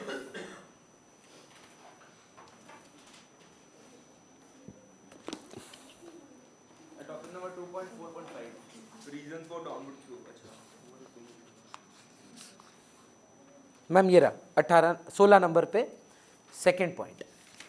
बस आपको सुनना है। अगर आपके पास टेक्स्ट भी नहीं है ना, आप इंग्लिश तो फॉलो कर ही लोगे, बस सुनना है। बताओ सर, पुष्कर आप रीड करो। A change in account, please break this. हाँ सुनना, हाँ फालतू 11 वाला इको नहीं है रे, घटिया वाला, ये सुनना बहुत इंपॉर्टेंट है। अ चेंज इन प्राइस, नहीं क्या बोले, फिर से पढ़। Change in demand real income क्यों चेंज होता है? क्यों पैसा बचा? क्योंकि प्राइस में चेंज हुआ। प्लीज गलती मत करके आना, इस बार भी बोर्ड में गलती किया एक बच्चा। इनकम इफेक्ट एक्सप्लेन करना था। इनकम इफेक्ट, इसको इनकम इफेक्ट बोलते हैं। वो पता है क्या करके आया? बोला नॉर्मल गुड्स में पॉजिटिव रिलेशन होता है, इंफीरियर गुड्स में पहले बढ़ता है फिर बैकवर्ड हो जाता है। वो इनकम इफेक्ट नहीं है, वो इनकम ऑफ द कंज्यूमर के बारे में बात हो रहा है। इनकम इफेक्ट तो इनकम से रिलेटेड ही नहीं है। नव्या ध्यान दीजिए, income effect has nothing to do with income, it is to do with real income. पढ़िए आगे पुष्कर, आपको कॉन्फिडेंस आएगा अब। क्योंकि प्राइस में परिवर्तन आया है। आगे थोड़ा सा आगे पढ़ेंगे सर।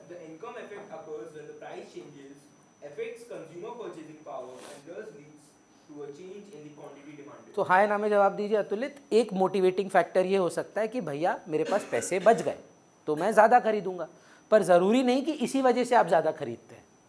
कई बार पैसे बचने के बाद भी आप बोलते हैं मेरे को ये नहीं लेना है। तो पहला रीज़न है कि जनरली लोग क्या होते हैं, जो भव्या बोला, भैया मेरे पैसे बच गए, that is exactly what he had said, that it has become cheaper, so therefore I don't have to spend the same amount, so I am left with more money, so I can, what can I do with that more money? I'll spend more. That effect is called the income effect. Second point is called the substitution effect. Again, this is not the price of substitute changing. Please understand this. Very, very important. So मेरा एक point है price of related goods. Tea and coffee. Substitute. जहाँ पे T हम है तो दाम किसका चेंज कराते थे? अगर हम टी हैं तो सोचिए आराम से। यहाँ पे कॉफ़ी की प्राइस में कोई चेंज था? तो कॉफ़ी में चेंज इन डिमांड हो रहा है कि चेंज इन क्यूडी हो रहा है? चेंज इन डिमांड हो रहा है। यहाँ पर बात टी की हो रही है अब। तो चेंज वहाँ कॉफ़ी का प्राइस हो रहा है कि टी का? मतलब is the other factor changing और price of the commodity changing, है ना? सब्सटीट्यूट की प्राइस वाला पॉइंट जो है, प्राइस ऑफ सब्सटीट्यूट में, वहाँ कमोडिटी का प्राइस कांस्टेंट है, महंगा सस्ता कौन हो रहा था? सब्सटीट्यूट। यहाँ पर आपका प्रोडक्ट का दाम बदलेगा, चलेगा? तो let say tea coffee again, and right now I am what product, tea और coffee? Tea. So when price of tea falls, option number 1, I save money, so therefore I buy more. What effect is that? Income effect. ऐसा बात ज़रूरी नहीं था। ईशान चाय को पता है क्यों ज़्यादा पी रहा है? क्योंकि जब चाय का दाम गिरा वो कॉफ़ी से रिलेटिवली चीपर हो गया। ईशान को नहीं फर्क पड़ता मेरे पैसे बच गए। ईशान मन में क्या सोच रहा है, यार मेरे पास 2 ऑप्शन थे, टी का दाम कम हो गया, क्या मैं बोल सकता हूँ रिलेटिवली टी चीपर हो गया? अब जब रिलेटिवली टी चीपर हो जाएगा तो मैं क्या करूँगा? टी को मैं ज़्यादा कंज्यूम करूँगा। हमको प्रूव क्या करना है हर बार? Price fall, quantity demanded rises. हर पॉइंट में सेम चीज़ हो रहा है, पर्सपेक्टिव अलग है। एक, क्यों आपने ज़्यादा खरीदा? पैसे बच गए। दूसरा, दूसरे वाले से सस्ता हो गया। आप जस्टिफाई कर रहे हैं कि एक कंज्यूमर क्यों ऐसा होता है कि जब दाम कमता है तो ज़्यादा लेता है, दाम कमने पे वो कम क्यों नहीं लेता? बोला भाई मेरे पैसे बच गए, फर्स्ट पॉइंट। वो कौन सा इफेक्ट है भाई? ये रिलेटिवली सस्ता हो गया इसके सब्सटीट्यूट से, तो इसीलिए मैं ये ज़्यादा ले रहा हूँ। कॉफ़ी वाले छोड़ कर आएंगे यहाँ पर, बोलेंगे रिलेटिवली चीपर है। ये कौन सा इफेक्ट है? Substitution effect. अपने वर्ड्स में भव्य हमको सब्सटीट्यूशन इफेक्ट और इनकम इफेक्ट एक्सप्लेन करके दोगे अपने वर्ड्स में? Income effect basically means that if the price of commodity falls, then we have more purchasing power. Use the word real income. So the real income of the consumer increases. increases. So the quantity demanded also increases. Very good sir. और इधर And for substitution effect, there are 2 cases. Either the income effect that नहीं, income effect छोड़ दे, वो अलग है। अब substitution effect. if the relative commodity, like the substitute commodity's price falls or एक second, is the price of substitute going to fall of the price of? our commodity. तो फिर से बोल। So if our if the commodity's price falls it becomes relatively cheaper to its substitute, demand increase. So therefore we buy more. तो मेरा tuition 2 कारण से join कर सकता है अगर मैं दाम गिरा दूँ। ऑप्शन नंबर 1, भैया मेरा बजट था ट्यूशन्स का, आप सस्ता कर दिए तो अब हम आपसे 2 सब्जेक्ट पढ़ रहे हैं। रीज़न क्या था आपका? जस्टिफिकेशन क्या था? Income, real income. दूसरा, भैया आप दूसरे टीचर से सस्ते हैं क्योंकि आप दाम कम कर दिए। What is your motivating factor in the first point and what is the motivating factor in the second point? As Pushkar notice, दोनों में तो price fall, quantity rise, prove ही तो वही करना है। पर एक में आपकी सोच इनकम की थी और दूसरे में सोच आपकी सब्स्टिट्यूट की थी। दोनों में फर्क दिख रहा है? इनकम इफेक्ट क्या होता है अनमोल? Income effect जिसमें पैसा बच रहा है कुछ खरीदने बोलो, पूरा अच्छे से समझाओ। दाम गिरने की वजह से का। गिर रहा है तो उसका जो रियल इनकम है वो बढ़ रहा है, तो जब रियल इनकम बढ़ रहा है हम ज़्यादा खरीदेंगे। और सब्स्टिट्यूशन इफेक्ट क्या है? जब प्राइस गिर रहा है तो हम अपने सब्स्टिट्यूट से रिलेटिवली चीपर है तो मेरे को ही खरीदेगा।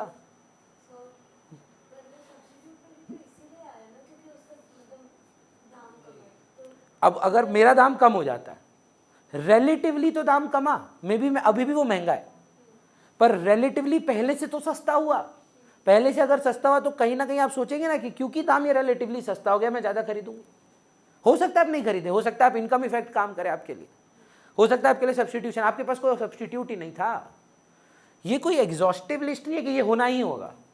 बोल रहा है आदमी दाम कमने पे अलग अलग कारणों की वजह से ज़्यादा खरीदता है। एक आदमी के पैसे बच गए हैं, एक आदमी के पास सब्स्टिट्यूट था तो वो रिलेटिवली सस्ता हो गया है। तीसरा आदमी जो सबसे कॉमन है, ये पहला 2 पॉइंट रीड कर लें, इंपॉर्टेंट है। अभी रीड करेंगे फिर हम लिखवा भी देंगे। बुक से रीड करके सुनाइए सब्स्टिट्यूशन इफेक्ट पहले। इनकम इफेक्ट तो हम अभी बता देते हैं आपको वापस से, अगर लिखने का इच्छा हो लिखिए। When the price of a commodity falls, income effect dictate कर रहे हैं। When the price of a commodity falls there is an increase in the real income of the consumer. So they are list the saved money or achieved. Exam में There is नहीं, an increase in the real income of the consumer. Real income शब्द होना होगा आपके answer में, income. Of the consumer. With this extra purchasing power, with this extra purchasing power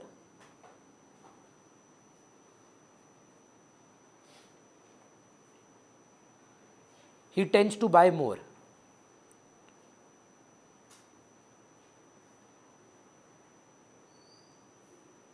चलेगा। Point number 2, substitution effect. मैं अपना words में dictate करता हूं, उसके बाद बुक वाला पढ़ेंगे। When the price of a commodity falls, इसमें नोटिस करिए इधर प्राइस ऑफ सब्स्टिट्यूट को नहीं चेंज किया मैं, प्राइस ऑफ कमोडिटी को चेंज किया। When the price of a commodity falls, it becomes relatively cheaper to its substitute. It becomes relatively cheaper to its substitute.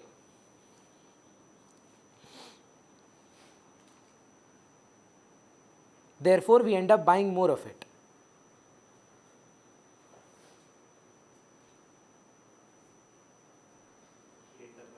Buying more of it. Of it. एक confession करें आपके साथ, ये हम अपना fees में भी करते हैं। अगर आप फंडामेंटली जानते हैं मेरा फीस 1500 कर दिया हम, 2 सब्जेक्ट का फंडामेंटली कितना होना चाहिए फिर? 3000। मेरा फीस कितना है? अब मेरा थॉट प्रोसेस सोचिए, हम ये क्यों किया। हम जानते हैं जनरली एक सब्जेक्ट के लिए तो फीस बच्चा देता ही। मान लो अगर ईशान हमको अकाउंट्स के लिए ज्वाइन करेगा तो 1500 दे रहा है, पर मैंने क्या किया, 2 सब्जेक्ट का फीस में प्राइस रिड्यूस कर दिया। अब ईशान सोच रहा है कि यार कहीं और लेते तो रिलेटिवली महंगा पड़ता, 1000 रुपये का तो पड़ता, चीपेस्ट इको ट्यूशन भी 1000 रुपये का है, चीपेस्ट। अगर आप और अच्छा जगह का नाम सुने हैं तो वो तो 2500 3000, जहाँ मतलब आप बहुत लोग नहीं जानता हो कि हम भी एक बहुत मानते हैं, मेरे गुरु रहे हैं, स्कूल में पढ़ाते थे मेरे को, डीबी सर का नाम सुने हैं, इको पढ़ाते हैं, बहुत फेमस टीचर हैं, वो मेरे गुरु हैं, हम उनसे ट्यूशन लेते थे। अभी उनका फीस अभी 2500 रुपया मंथली है और एक बार में आपको 6 महीना का फीस देना पड़ता है मिनिमम। वो बहुत हाई फाई है, इट टीचर्स वेरी वेल, है ना। अब पॉइंट क्या है, अनमोल सोच रहा है कि भैया ने फीस कम कर दी। ऐसा नहीं कि उसको पैसे बच गए, उसका इनकम इफेक्ट नहीं काम कर रहा है, पर वो सोच रहा है यार भैया रिलेटिवली सस्ते हैं, तो एक काम करते हैं भैया को ज्वाइन करते हैं। यहाँ पर उसका माइंड उसको क्या बोल रहा है, इनकम काम कर रहा है कि सब्स्टिट्यूशन इफेक्ट काम कर रहा है, कि भैया is now relatively cheaper to the substitute, so we should consume more of his commodity. But इसमें इनकम इफेक्ट का भी तो सेम ही एग्जांपल हो ही सकता है। हाँ, किसी के लिए इनकम इफेक्ट का जस्टिफिकेशन है, तुम्हारा क्या काम कर रहा है तुम्हारे लिए, वो तो हर इंसान के लिए अलग है ना। अच्छा, इसमें क्या काम कर रहा है बताओ, थॉट प्रोसेस में। मम्मी बोली बेटा ये ले 50 रुपया, कचौड़ी सब्जी खा के आना। उस दिन सेल ऑफ स्नैक्स चल रहा है स्कूल में, 20% ऑफ, तुमको कचौड़ी मिलता है बस उधर, और कुछ नहीं मिलता है। वहाँ सब्स्टिट्यूशन इफेक्ट का कोई बात उठेगा? वहाँ क्या काम कर रहा है? Income effect. पर यहीं पे 2 कैंटीन है, एक कैंटीन में प्राइस रिड्यूस हुआ है, दूसरा कैंटीन में नहीं हुआ है। अब आप क्या सोचेंगे, यार इधर सस्ता हो गया है, आज इसी कैंटीन में चल। वहाँ क्या काम किया? प्रेफरेंस तो सेम है दोनों का मैम, डिमांड बना है ना। आपको कैसे मालूम है कि जो प्राइस रिड्यूस किया है वो क्वालिटी भी रिड्यूस किया है? वो तो एक्सेप्शन है लॉ ऑफ डिमांड का, वेबलेन इफेक्ट। दाम कमाने का मतलब क्वालिटी रिड्यूस करना नहीं होता है ना। डिस्काउंट भी तो होता है, पैंटलून जाते हैं 10% ऑफ करता है, फाड़ के देता है क्या कपड़ा, ये लो फटा हुआ है 10% ऑफ। प्राइस रिड्यूस करते हैं हम लोग डिमांड को कैप्चर करने के लिए, सो दैट कंज्यूमर के लिए मेन फीचर प्राइस ही है, हाँ या ना। वो प्राइस पॉइंट को इम्पैक्ट करने के लिए। देखिए अब मैं आपके साथ ऑनेस्ट हो रहा हूँ, है ना, बिकॉज इको में ये बहुत इंपॉर्टेंट है ऑनेस्टी। जो बच्चे मेरे से पढ़े हैं ना 11 में, 99% वापस आते हैं, 99%। पर प्रंजल ट्यूशन ज्वाइन करती ही नहीं अगर मेरा एक सब्जेक्ट का फीस 3000 होता। Think what I am saying, कि जो लोग तो पढ़े हैं उनका टेस्ट एंड प्रेफरेंस बन चुका है कि भैया आप लीजिए 2500 रुपया, हमको फर्क नहीं पड़ता, हम आपसे पढ़ेंगे। पर वो नया बच्चा मेरा कमोडिटी यूज करने आएगा का, पुष्कर ट्यूशन ज्वाइन करेगा क्या सोचकर, उसका तो कोई टेस्ट एंड प्रेफरेंस नहीं है, वो तो कभी पढ़ा ही नहीं था मेरे से। उसके लिए एंट्री पॉइंट तो प्राइस ही है, पहला महीना में तो प्राइस ही काम करेगा उसके लिए। उसके बाद अगर उसको पसंद आया तो टेस्ट एंड प्रेफरेंस वगैरह का बात उठेगा। पर आज अगर एक कंज्यूमर कभी कोई सेल करना चाहता है, जियो क्या किया, पहले दाम इतना गिरा दिया कि आप यूज तो करो पहले, और एक बार मार्केट कैप्चर किया और उसके बाद बढ़ाते गया, क्योंकि आप अपना क्वालिटी रखोगे, पीपल आर विलिंग टू पे। I have seen this. ये ना झूठ बात है कि अरे दाम देते नहीं है लोग। आप अगर क्वालिटी दोगे, अगर आप मेहनत करोगे, हम देखें मेरा प्रोफेशन में तो हम देखें आज तक जब भी हम फीस बढ़ाए, मेरा स्टूडेंट लोग हमको कभी छोड़ा नहीं है, और बहुत बार बढ़ाए हैं हम। तो बस यही उनका क्राइटेरिया होता है कि भैया अगर हम आपको 1500 रुपया दे रहे हैं, हमको 1500 रुपया वर्थ लगना चाहिए। आप मेरे को 1500 रुपये का क्लासेस दे रहे हैं और हमको उससे कोई फ़ायदा नहीं हो रहा है, आप 500 का ले लो तो भी मेरे को नुकसान लगेगा। पीपल आर रेडी टू पे। कितनी बार हम जीवन में ये बात बोलते हैं, यार वर्थ था, महंगा था पर वर्थ था। बहुत बार जीवन में ये वर्ड्स हमने यूज़ किए हैं, it's expensive but it's worth it. Because as a consumer we are not looking to not spend, we are always looking to spend as long as we get a good deal. लोग 1 करोड़ रुपया भी खर्चने को ready है अगर 1 करोड़ के बदले उनको 1 करोड़ का सेटिस्फैक्शन मिले। मेरे पापा हम पे हंसते थे, पता है। तो एक म्यूजिक फेस्टिवल होता है बेल्जियम में, आप सुने या नहीं सुने, टुमारोलैंड। वर्ल्ड का लार्जेस्ट ईडीएम फेस्टिवल है वो। ईडीएम मतलब इलेक्ट्रॉनिक म्यूजिक जो होता है। तो जितने सारे डीजेज हैं वो सब आते हैं। 3 दिन का फेस्टिवल होता है। बेल्जियम में एक जगह है बूम, वहाँ 3 दिन रुकना पड़ता है आपको। 3 दिन का फेस्टिवल है, मतलब क्रेजी है बॉस। एक जन का टिकट 4 लाख रुपया था। तो हमने पापा को बोले हम जा रहे हैं। पापा को समझाना पड़ा पहले क्या होता है। तो डीजे लोग आता है, गाना बजाता है, हार्डवेल, टीएस्टो, लाइक माइक, जितना भी आप नाम देखें बड़ा बड़ा, जितना डीजे सोच सकते हैं, वो एक ग्रैंड स्टेज है। मतलब हर डीजे का ड्रीम है कि वो टुमारोलैंड में बजाएगा, ठीक है। मतलब ओरिजिनल टुमारोलैंड, ये नकली वाला टुमारोलैंड नहीं जो एक्वाटिका में होता है, प्रॉपर टुमारोलैंड। 4 लाख रुपए का उसका पूरा कॉस्ट पड़ा मेरे को। मेरे पापा को मतलब अभी भी हंसते हैं मेरे पे। अब बिलीव नहीं करेंगे उनकी भाषा में, क्या किया तो गाना सुना जो वो लोग गाया भी नहीं, स्पीकर पे बजाया, और वो यूट्यूब पे लाइव भी थे। तो पापा बोले घर पे बैठ के देख लेता, सेम ही चीज़ तो बजा रहा है। पर I cannot explain it to him that was one of the best moments of my life. And I have become a father, so can you imagine where am I putting that? It was the best 3 days of my life. इतना जीवन में हमको आज तक खुशी नहीं मिला।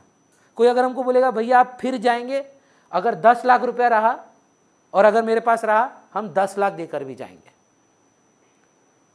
Same thing happened when I did sky diving in Thailand. 40,000 रुपये का कॉस्ट लगा। 2 मिनट का स्काई डाइविंग है, 2 मिनट्स का, जानते हैं। प्लेन से फेंकता है, 2 मिनट में आप नीचे आ जाते हैं। 2 मिनट का 40,000 है, और उसमें फ्री फॉल मात्र 10 सेकंड का। उसके बाद पैराशूट खुल जाता है।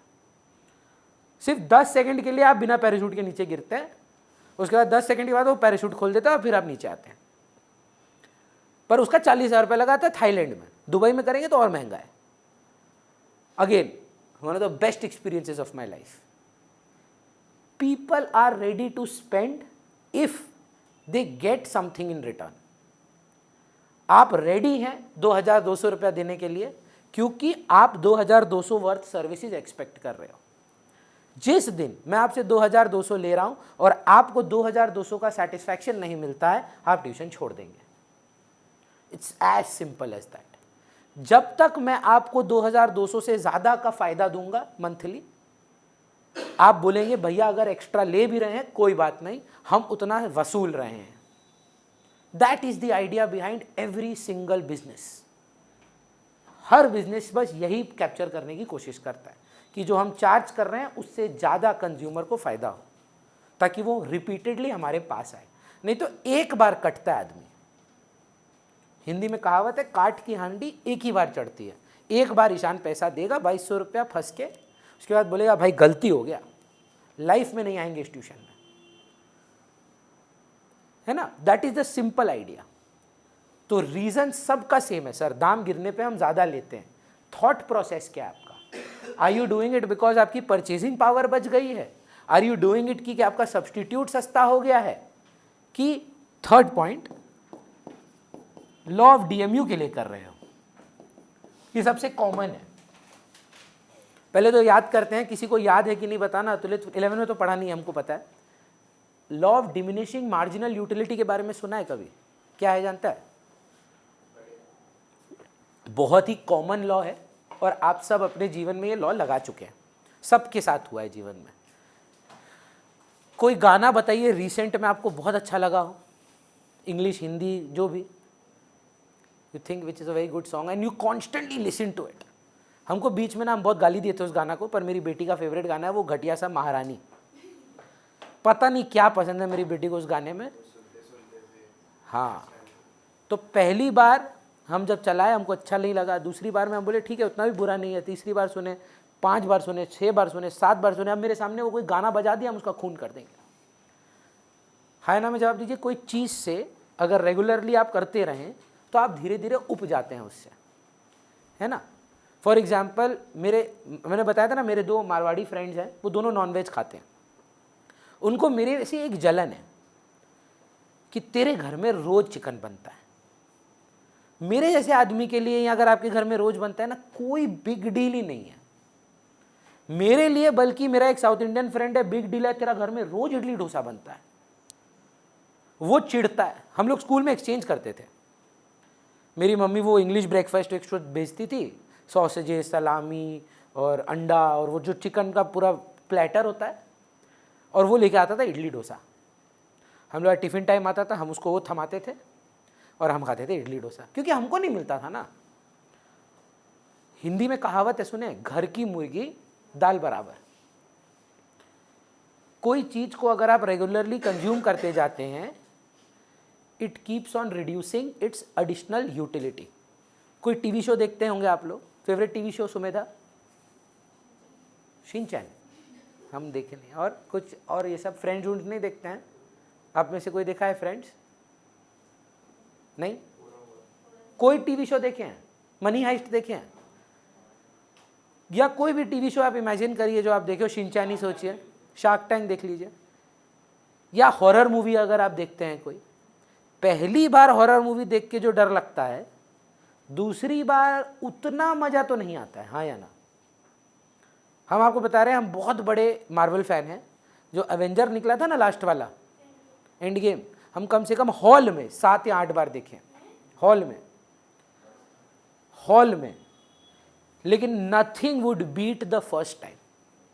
भाई वो पहली बार जब हैमर उठाया ना कैप्टन अमेरिका, हम लाइफ में कभी नहीं किए हैं ऐसा। हम उठ के नाचे हैं और मेरे साथ वहाँ 150 लोग। The atmosphere was amazing. First day first show, और फुल ISC स्टूडेंट्स के साथ टिकट लिए थे हम लोग। 8:30 बजे का शो था, सारा 15-20 जन गए थे हम लोग टोटल में RKC से, और पागल हो गए थे लोग।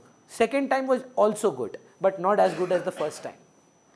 So the law of DMU states that if at a regular interval you keep consuming something on a daily basis, the additional utility that you derive from it will keep on diminishing. इसीलिए आप notice करिएगा कि घर का खाना रोज अच्छा नहीं लगता है। सेम चीज़, मम्मी आज फिर खिचड़ी बना दी, आप कल ही तो खाए थे। सेम, अच्छा रोज बिरयानी, हमें ट्राई किए थे तोड़ने का कि लॉ ऑफ DMU नहीं होता बिरयानी में। बिरयानी जैसा चीज़ में कैसा लॉ ऑफ DMU? रोज़ दो रोज़ खाएंगे, 4 दिन, बिलीव नहीं करेंगे आप, 4 दिन 3 मील हम बिरयानी खाए, उसके बाद 6 महीना नहीं खाए। 2 दिन में उब गए थे, पर ईगो था, ना ना प्रूफ करेंगे। बिरयानी में लॉ ऑफ डीएमयू काम नहीं करता, हर चीज़ में लॉ ऑफ डीएमयू, पानी में काम करता है जानते हैं। सोचिए बास्केटबॉल खेल के आए हैं, फुल फ्लेजेड पसीने में हैं, टोटल में 4 ग्लास पानी पिए आप, टोटल में सबसे ज़्यादा सेटिस्फैक्शन, यूटिलिटी कौन सा ग्लास दिया होगा? पहला। तो रुक थोड़ी ना गए थे, दूसरा भी पिए थे, तीसरा भी पिए थे, चौथा भी पिए थे, पर हाईएस्ट सेटिस्फैक्शन कौन सा वाला दिया होगा? जब आप सबसे ज़्यादा थर्स्टी थे, that would be the first glass. But second glass में सेटिस्फैक्शन फॉल्स, थर्ड ग्लास में satisfaction falls even further, fourth glass में सेटिस्फैक्शन फॉल्स इधर। आप घूमने पे भी अप्लाई करिए।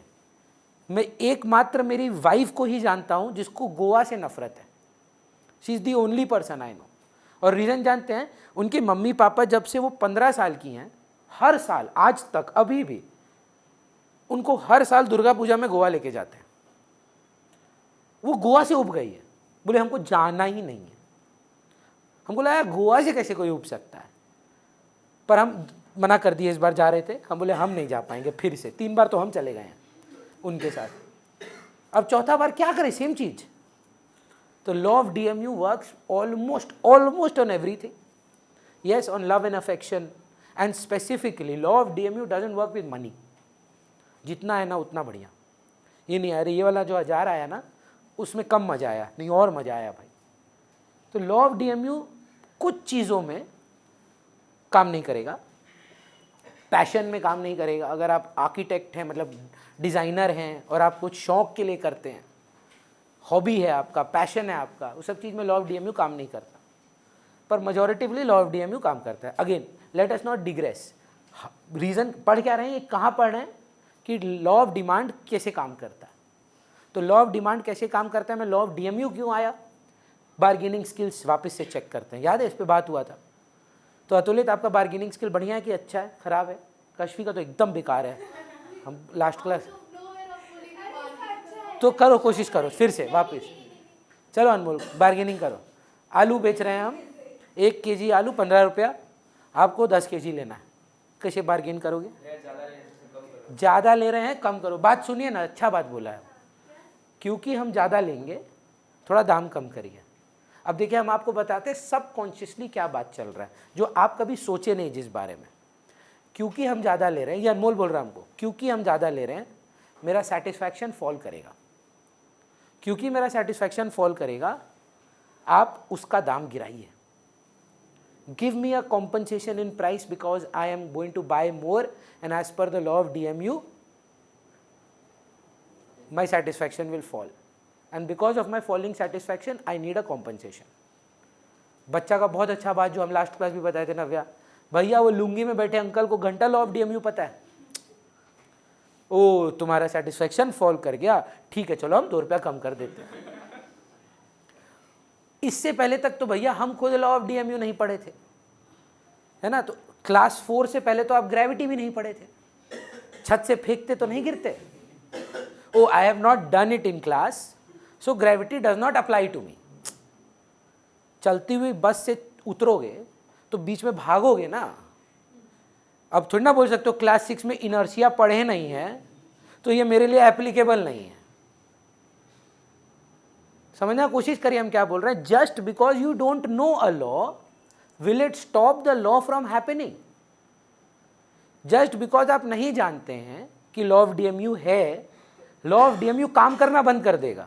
ओ आपको पता है ना तो आप ही पे काम होगा, आपको नहीं पता है तो आप पे काम नहीं होगा। इससे पहले लॉ ऑफ डिमांड पता था, आप अभी पढ़े हो ना 12 में आके, पर उससे पहले दाम गिरने पे ज्यादा खरीदते थे ना।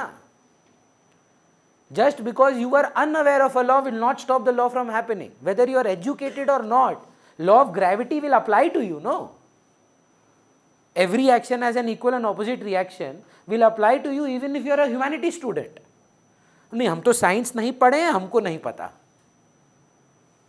इकोनॉमिक्स के भी अपने लॉज हैं, आप इकोनॉमिक्स नहीं पढ़े हैं तो इसका मतलब इकोनॉमिक्स के लॉ काम नहीं करेंगे, तो करेंगे। तो इसका जस्टिफिकेशन समझिए। Because a consumer buys more, his marginal utility, marginal का मतलब होता है additional, his additional utility falls. ये आपको ना मेरे साथ भी होगा प्रंजल, पता है, धीरे धीरे दिसंबर महीने तक आप उब चुके होंगे मेरे से। मजाक नहीं कर रहा।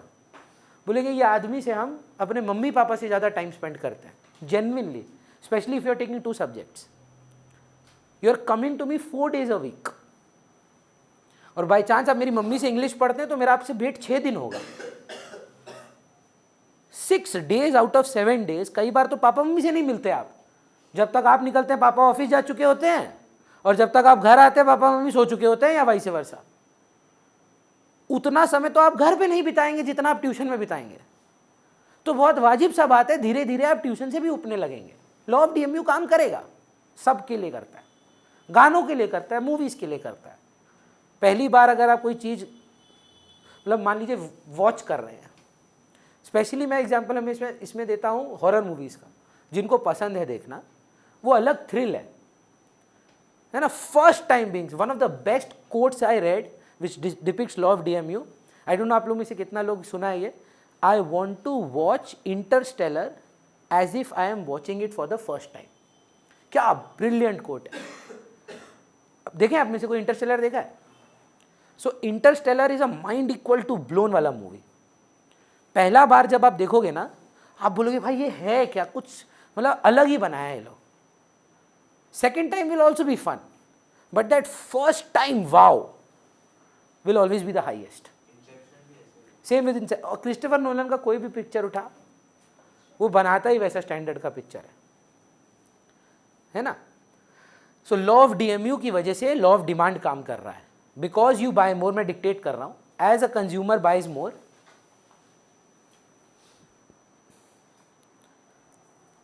his marginal utility falls,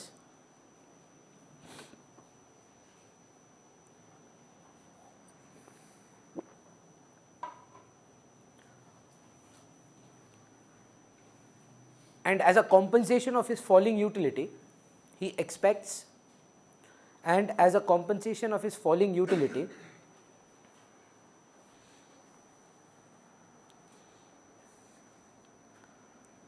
तो नवे आप ही का क्वेश्चन था, same I think Anmol was also asking.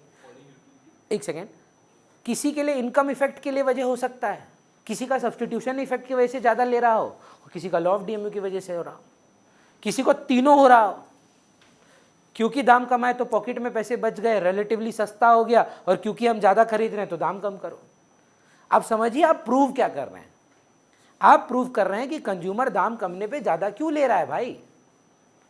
बोल रहा है या तो उसके पैसे बच गए, या तो वो रिलेटिवली सस्ता प्रोडक्ट उठा रहा है, या तो वो उसको ज़्यादा कंज्यूम करेगा इसीलिए उसके पैसे कम मांग रहा है। वो कुछ भी हो सकता है, सब केस में इन्वर्स है। यहाँ पे भी वही करेंगे। देखिए पहले क्वांटिटी बढ़ा दिए, तो जब क्वांटिटी बढ़ाए तो मार्जिनल यूटिलिटी क्या हुआ, गिर गया। यूटिलिटी बढ़ गया कि गिर गया? ज़्यादा कंज्यूम करने से यूटिलिटी बढ़ेगा कि गिरेगा? तो गिरता हुआ यूटिलिटी को कॉम्पनसेट कैसे करें? प्रूफ तो वही कर रहे हैं, अलग अलग तरीके हैं। क्या लिखे, सॉरी पुष्कर बताओ, बोल रहे थे।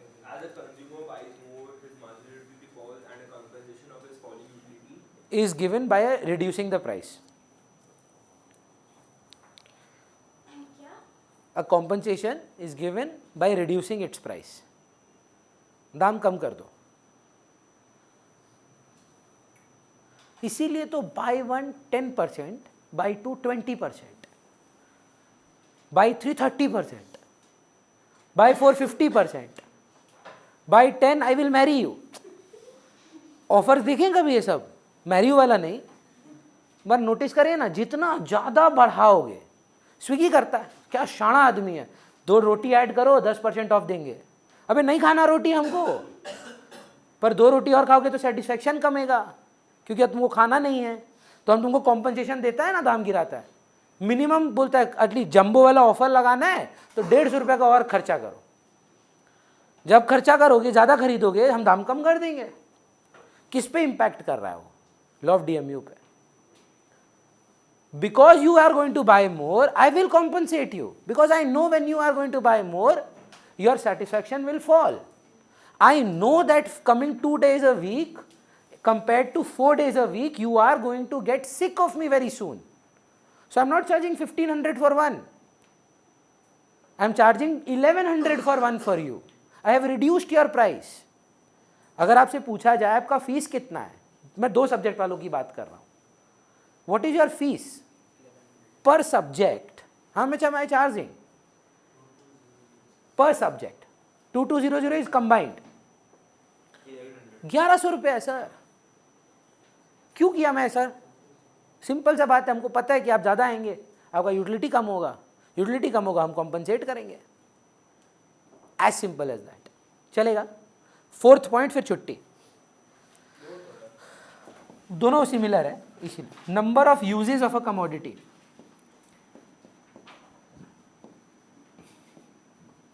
कोई ऐसा कमोडिटी का नाम बताइए, या क्या डिफाइन करते हैं ना इसको, क्या होता है एक कमोडिटी जो मल्टीपल वांट्स को सेटिस्फाई करता है? हाँ, क्या क्या बोलते हैं उसको? Composite demand. तो उन गुड्स के बारे में बात हो रहा है सुमेधा। कोई एग्जांपल बताइए दीदी। इलेक्ट्रिसिटी कर लेते हैं, अच्छा एग्जांपल है इलेक्ट्रिसिटी। सर अभी आपके घर का लगभग इलेक्ट्रिसिटी बिल कितना आता है, आपको अवेयरनेस है क्या मैम? लगभग 2223। विंटर है थोड़ा कम आता है, एवरेज आउट करके 4-5 हज़ार पे आ जाते हैं। समर में ज़्यादा आता होगा, एसी चलता है। 5,000 रुपये मंथली आता है जितना आप करेंटली कंज्यूम करते हैं। फिर पुष्कर को चिट्ठी आता है CSC से, sir we have increased our rates, अगर आप जितना यूज़ करते हैं अगर उतना ही यूज़ करेंगे आपका बिल आएगा 20,000 रुपया। बताओ सर लाइफ चेंजेस क्या होंगे आपके? और कैसे यूज़ करेंगे सर? ये तो बहुत रईस है आप। फिर तो 20,000 का बिल आएगा, वही तो ज़्यादा करेगा ही कम, तो फिर 40 का बिल आएगा, तब तो और बिल आएगा ना भाई। आप बोल रहे हैं कि भैया दाम बढ़ गया इलेक्ट्रिसिटी का, हम तो ऑन करके भाग जाएंगे घर के। आप बताओ आप क्या करोगे? हमको लगता है पुष्कर बोलेगा मम्मी वॉशिंग मशीन डिस्कार्ड करते हैं, मासी को बोलते हैं कपड़ा हाथ से धोएं। अगर घर में गैस है तो बात चलेगी इंडक्शन कुकर लाने की। अगर डिश वॉशर यूज़ करते हैं, उल्टा बोल दिया सॉरी, अगर इंडक्शन कुकर है तो आप गैस पे शिफ्ट करना चाहेंगे। माइक्रोवेव पे पानी गर्म नहीं करेंगे, खाना गर्म नहीं करेंगे, गैस पे करेंगे। गीज़र का पानी भी ट्राई करेंगे कि गैस वाला ही हो। What you will do, you will try to avoid unnecessary uses and use only electricity for necessity purposes. So what is happening here? Price is rising. What are you saying? I am going to use it only for limited uses. जो relevant है, important है, बस उसी के लिए। देखो electricity बंद तो नहीं कर सकते, अग्री करिए। हाँ, पर यूजलेस चीजों पे वैक्यूम क्लीनर नहीं यूज करेंगे भाई, है ना? वी आर नॉट, जो सब्सटीट्यूट हो सकता है उसको हम हाथ से करेंगे। मासी को 500 रुपये एक्स्ट्रा दे देंगे और बोलेंगे दीदी आप कपड़ा ना हाथ से धो। वॉशिंग मशीन बहुत महंगा हो जा रहा है इलेक्ट्रिसिटी। अगर आपके घर में केटल है कॉफ़ी का, वो कॉफ़ी वाला केटल इलेक्ट्रिसिटी से नहीं चलाएंगे आप बोलेंगे गैस में गर्म करके दो। आप अपना यूजेस को बढ़ाओगे ही कमाओगे। अब सेम चिट्ठी आता है, 5,000 का कंज्यूम करे, अगर सेम कंज्यूम करोगे तो 500 रुपया बिल आएगा। अब पुष्कर क्या करेगा मालूम?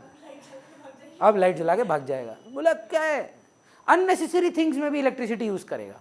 जहाँ नहीं भी चाहिए वहाँ बोलेगा यार ये इलेक्ट्रिसिटी से नहीं हो सकता। सोच कर देखिए। हाँ, पर पेट्रोल का मल्टीपल यूज नहीं है ना। We are only talking about goods which have a multiple use. सब रूल है, सबके लिए रूल वही है यार, generally price rise quantity fall. आज अगर हम तेरे को बताते हैं, बताना मेरे को, हाँ कहाँ पे, सच बताना, ऑनेस्ट टू गॉड, क्योंकि हम ना फीडबैक में बिलीव करते हैं और नेक्स्ट ईयर के लिए भी काम आएगा। हम नहीं बढ़ाएंगे फीस पक्का। आप बस बताओ कब तक आप रहते और कब आप छोड़ देते। 1600 पर सब्जेक्ट रहते छोड़ते, सच सच, I just want an honest opinion. रहता 1700। थिंक अबाउट कि फाइनेंशियली घर पे कन्विंस करना है ना। 1700 पर सब्जेक्ट रहते 1800, यही क्वालिटी है बस, और इससे बेटर हमको आता भी नहीं है। 1800 पर सब्जेक्ट, धीरे धीरे देख रहे सर ना पे जा रहा है। 2000 पर सब्जेक्ट एग्जैक्टली, है ना। कारण बहुत सिंपल सा है भैया, लॉ ऑफ डिमांड काम कर रहा है। और ऐसा नहीं कि हमारे पास 2000 रुपये नहीं आपको देने के लिए। I think that it's not worth 2000। Problem ये नहीं है कि भाई 2,000 रुपया कोई फीस नहीं ले सकता। मैथ्स के टीचर्स को देखेंगे अगर आप, 6-6 हज़ार रुपया लेते हैं और लोग देने के लिए रेडी हैं। क्यों? क्योंकि उनको उतना वर्थ मिलता है। अगर मैं आपको बोलूं मैं एक ही बच्चा पढ़ाऊंगा, अनमोल आपके घर पे आके पढ़ाऊंगा, आपसे 10,000 रुपया लूंगा, हम जानते हैं कम से कम 50 बच्चा रेडी है इसके लिए। इफ़ यू गिव अस, मेरे को कितना लोग बोला हुआ है जानते हैं, भैया पर्सनली आइए, ऐसे जैसे होता नहीं है, मतलब ऑफेंसिव था, पर हम भी हैं, हम भी जवाब उस हिसाब से दिए। एक पेरेंट फ़ोन किया, बोला कि आपका नाम सुने, मेरा बच्चा ग्रुप में नहीं पढ़ सकता, आपको घर आना होगा, आप जो फीस मांगेंगे वो हम देंगे। हम थोड़े गुस्सा हो गए इस बात की कि मतलब क्या समझे हो, पैसा फेंकोगे नाचेंगे, मतलब what do you think I am. तो मेरा आंसर जानते क्या था? सॉरी मैम, आप अफोर्ड नहीं कर पाएंगे। मेरे को अपना घर पे बुलाने के लिए जो चाहे अगर आप मांग रहे हैं, हम जो मांगेंगे वो आप दे नहीं पाएंगे। लाख रुपया महीना देंगे तब हम आ जाए, क्योंकि मेरे को तो लाख रुपया का रेवेन्यू लॉस होगा। हमको बैच बंद करके एक बच्चा को पढ़ाना होगा, तो मेरा कितना रेवेन्यू जाएगा आप दे दो। ऑटो में बैठे हो कभी? ऑटो वाला, मेरा फेवरेट चीज़ क्या होता है, हमको बहुत चिढ़ मचता है और चिपक चिपक के बैठने का। हम ऑटो वाला भैया को बोलता है, दादा वेट करते हो ना, 4 भाड़ा आमी দিয়ে দিচ্ছি, আপনি चलो। तो मेरे को कॉम्पनसेट करो, मेरा एक बैच में 40 बच्चा आ जाएगा, वो हम एक बैच कैंसिल करेंगे, 80,000 रुपये तो यही हो गया, प्लस हम आएंगे जाएंगे, पेट्रोल लगेगा, 20,000 उसका दो। अगर आप देने के लिए रेडी हो, वो फ़ोन ही नहीं की फिर,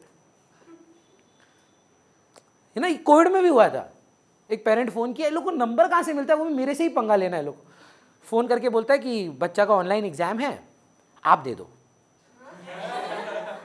ठीक है, कसम से कि आपको तो आता है, आप दे दो उसके लिए, और मेरा स्टूडेंट है, पढ़ता है हमसे।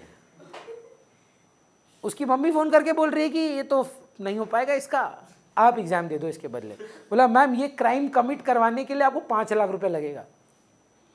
आप बोलिए हम कर देते हैं, पर 5 लाख रुपीस। जब सुनो, हम लाइफ में बता रहे हैं, जनरली ना अपना जमीर मत बेचना, पर बेचोगे तो महंगा में बेचना। If you are going to sell yourself to the devil, don't do it at a cheap price. हम बोलते हैं ना, लाइफ में स्कैम करना हो तो ये 500, 600, 800, 1000, 5000, ऐसा चीप स्कैम मत करना। ऐसा स्कैम करना कि न्यूज़ में आए और हम अपना बच्चा को बोले ये मेरा छात्र था, 1000 करोड़ का स्कैम किया है, वो हुआ स्कैम। चोरी करना है ना, बड़ा करो। ये चिंदी 5,000 रुपया मार के भाग गया किसी का, 500 रुपया नहीं दे रहा है, मेरा 100 रुपया वापिस नहीं किया, ये सब फिर आप क्या कर रहे हो फालतू में? ना उसको चोट पहुंच रहा है ना तुमको फायदा हो रहा है, क्या मजा आ रहा है तुमको 100 रुपया से? करना ही है ना चोरी, अगर करना, अगर if you have decided that तुम अपना जमीर बेचोगे, महंगा में बेचो। इफ यू हैव प्लान्ड, पहले तो देखो नहीं करना, पर अगर मन किया नहीं हमको बनना है कॉन आर्टिस्ट, कुछ लोगों का ड्रीम होता है कि हमको चोरी ही करना है जीवन में, हम फ्रॉड बनेंगे जीवन में, तो अच्छा फ्रॉड बनना, सक्सेसफुल फ्रॉड बनना, मतलब you go to the standards of Vijay Mallya, don't go to the standard of Lalu Prasad Yadav. चारा का स्कैम किया है, सोचो स्कैम किया किसका? गाय का चारा का। ये कोई स्कैम हुआ? इज्जत नहीं है। स्कैम करो तो नीरव मोदी, सोना हीरा, ये होता है मतलब क्लासिस चोरी, मतलब समझ रहे हैं? चोरी का, चोर का भी इज्जत करेंगे हम लोग। धूम देखो कितना लोग अभिषेक बच्चन को सपोर्ट करता है, सब बोलता है ऋतिक रोशन को सपोर्ट करता है, चोर को सपोर्ट मिलता है। Who are you supporting when you are watching Dhoom? Do you want Hrithik Roshan to get caught? We always say, अरे भाई वाह मजा आ गया है और चोरी कर। We have always rooted for the bad guys. ये हमारी मेंटालिटी है। आप नोटिस करिए पीकी ब्लाइंडर्स अगर आप देखे हैं, वो क्या क्या हरकत करता है। हम लोग क्या बोलते हैं, सॉलिड पर्सनालिटी है भाई। 90% ऑफ गैंगस्टर मूवीज हम देखते ही यही हैं, जो ये डॉन कॉर्लियानी, गॉडफादर और ये सब जो मूवीज हैं, अच्छा काम कहाँ कर रहे हैं लोग। But we Ocean's 11 is Ocean's 10, Ocean's 13, ये सब चोरी की मूवीज हैं और we are rooting for them. वहाँ कसिनो चोरी कर मजा आएगा, मनी हाइस्ट में कर क्या रहा है, एक प्रोफेसर आदमी लोग को लाकर चोरी करना सिखा रहा है। हम लोग बोल रहे हैं वाह, बेला चाओ बेला चाओ बेला चाओ, हम लोग भी गा रहे हैं, है ना। We have always rooted for that. So coming back, हाँ लास्ट टाइम बोल रहे हैं चोरी करोगे तो अच्छा चोरी करना, बड़ा चोरी करना। पहला तो काम क्या है, चोरी नहीं करना। पर अगर अंदर का वो घटियापन नहीं रोक पा रहे हो तो बवाल वाला चोरी करना, मतलब दुनिया बात करे कि क्या चोरी किया था भाई, मजा आ गया।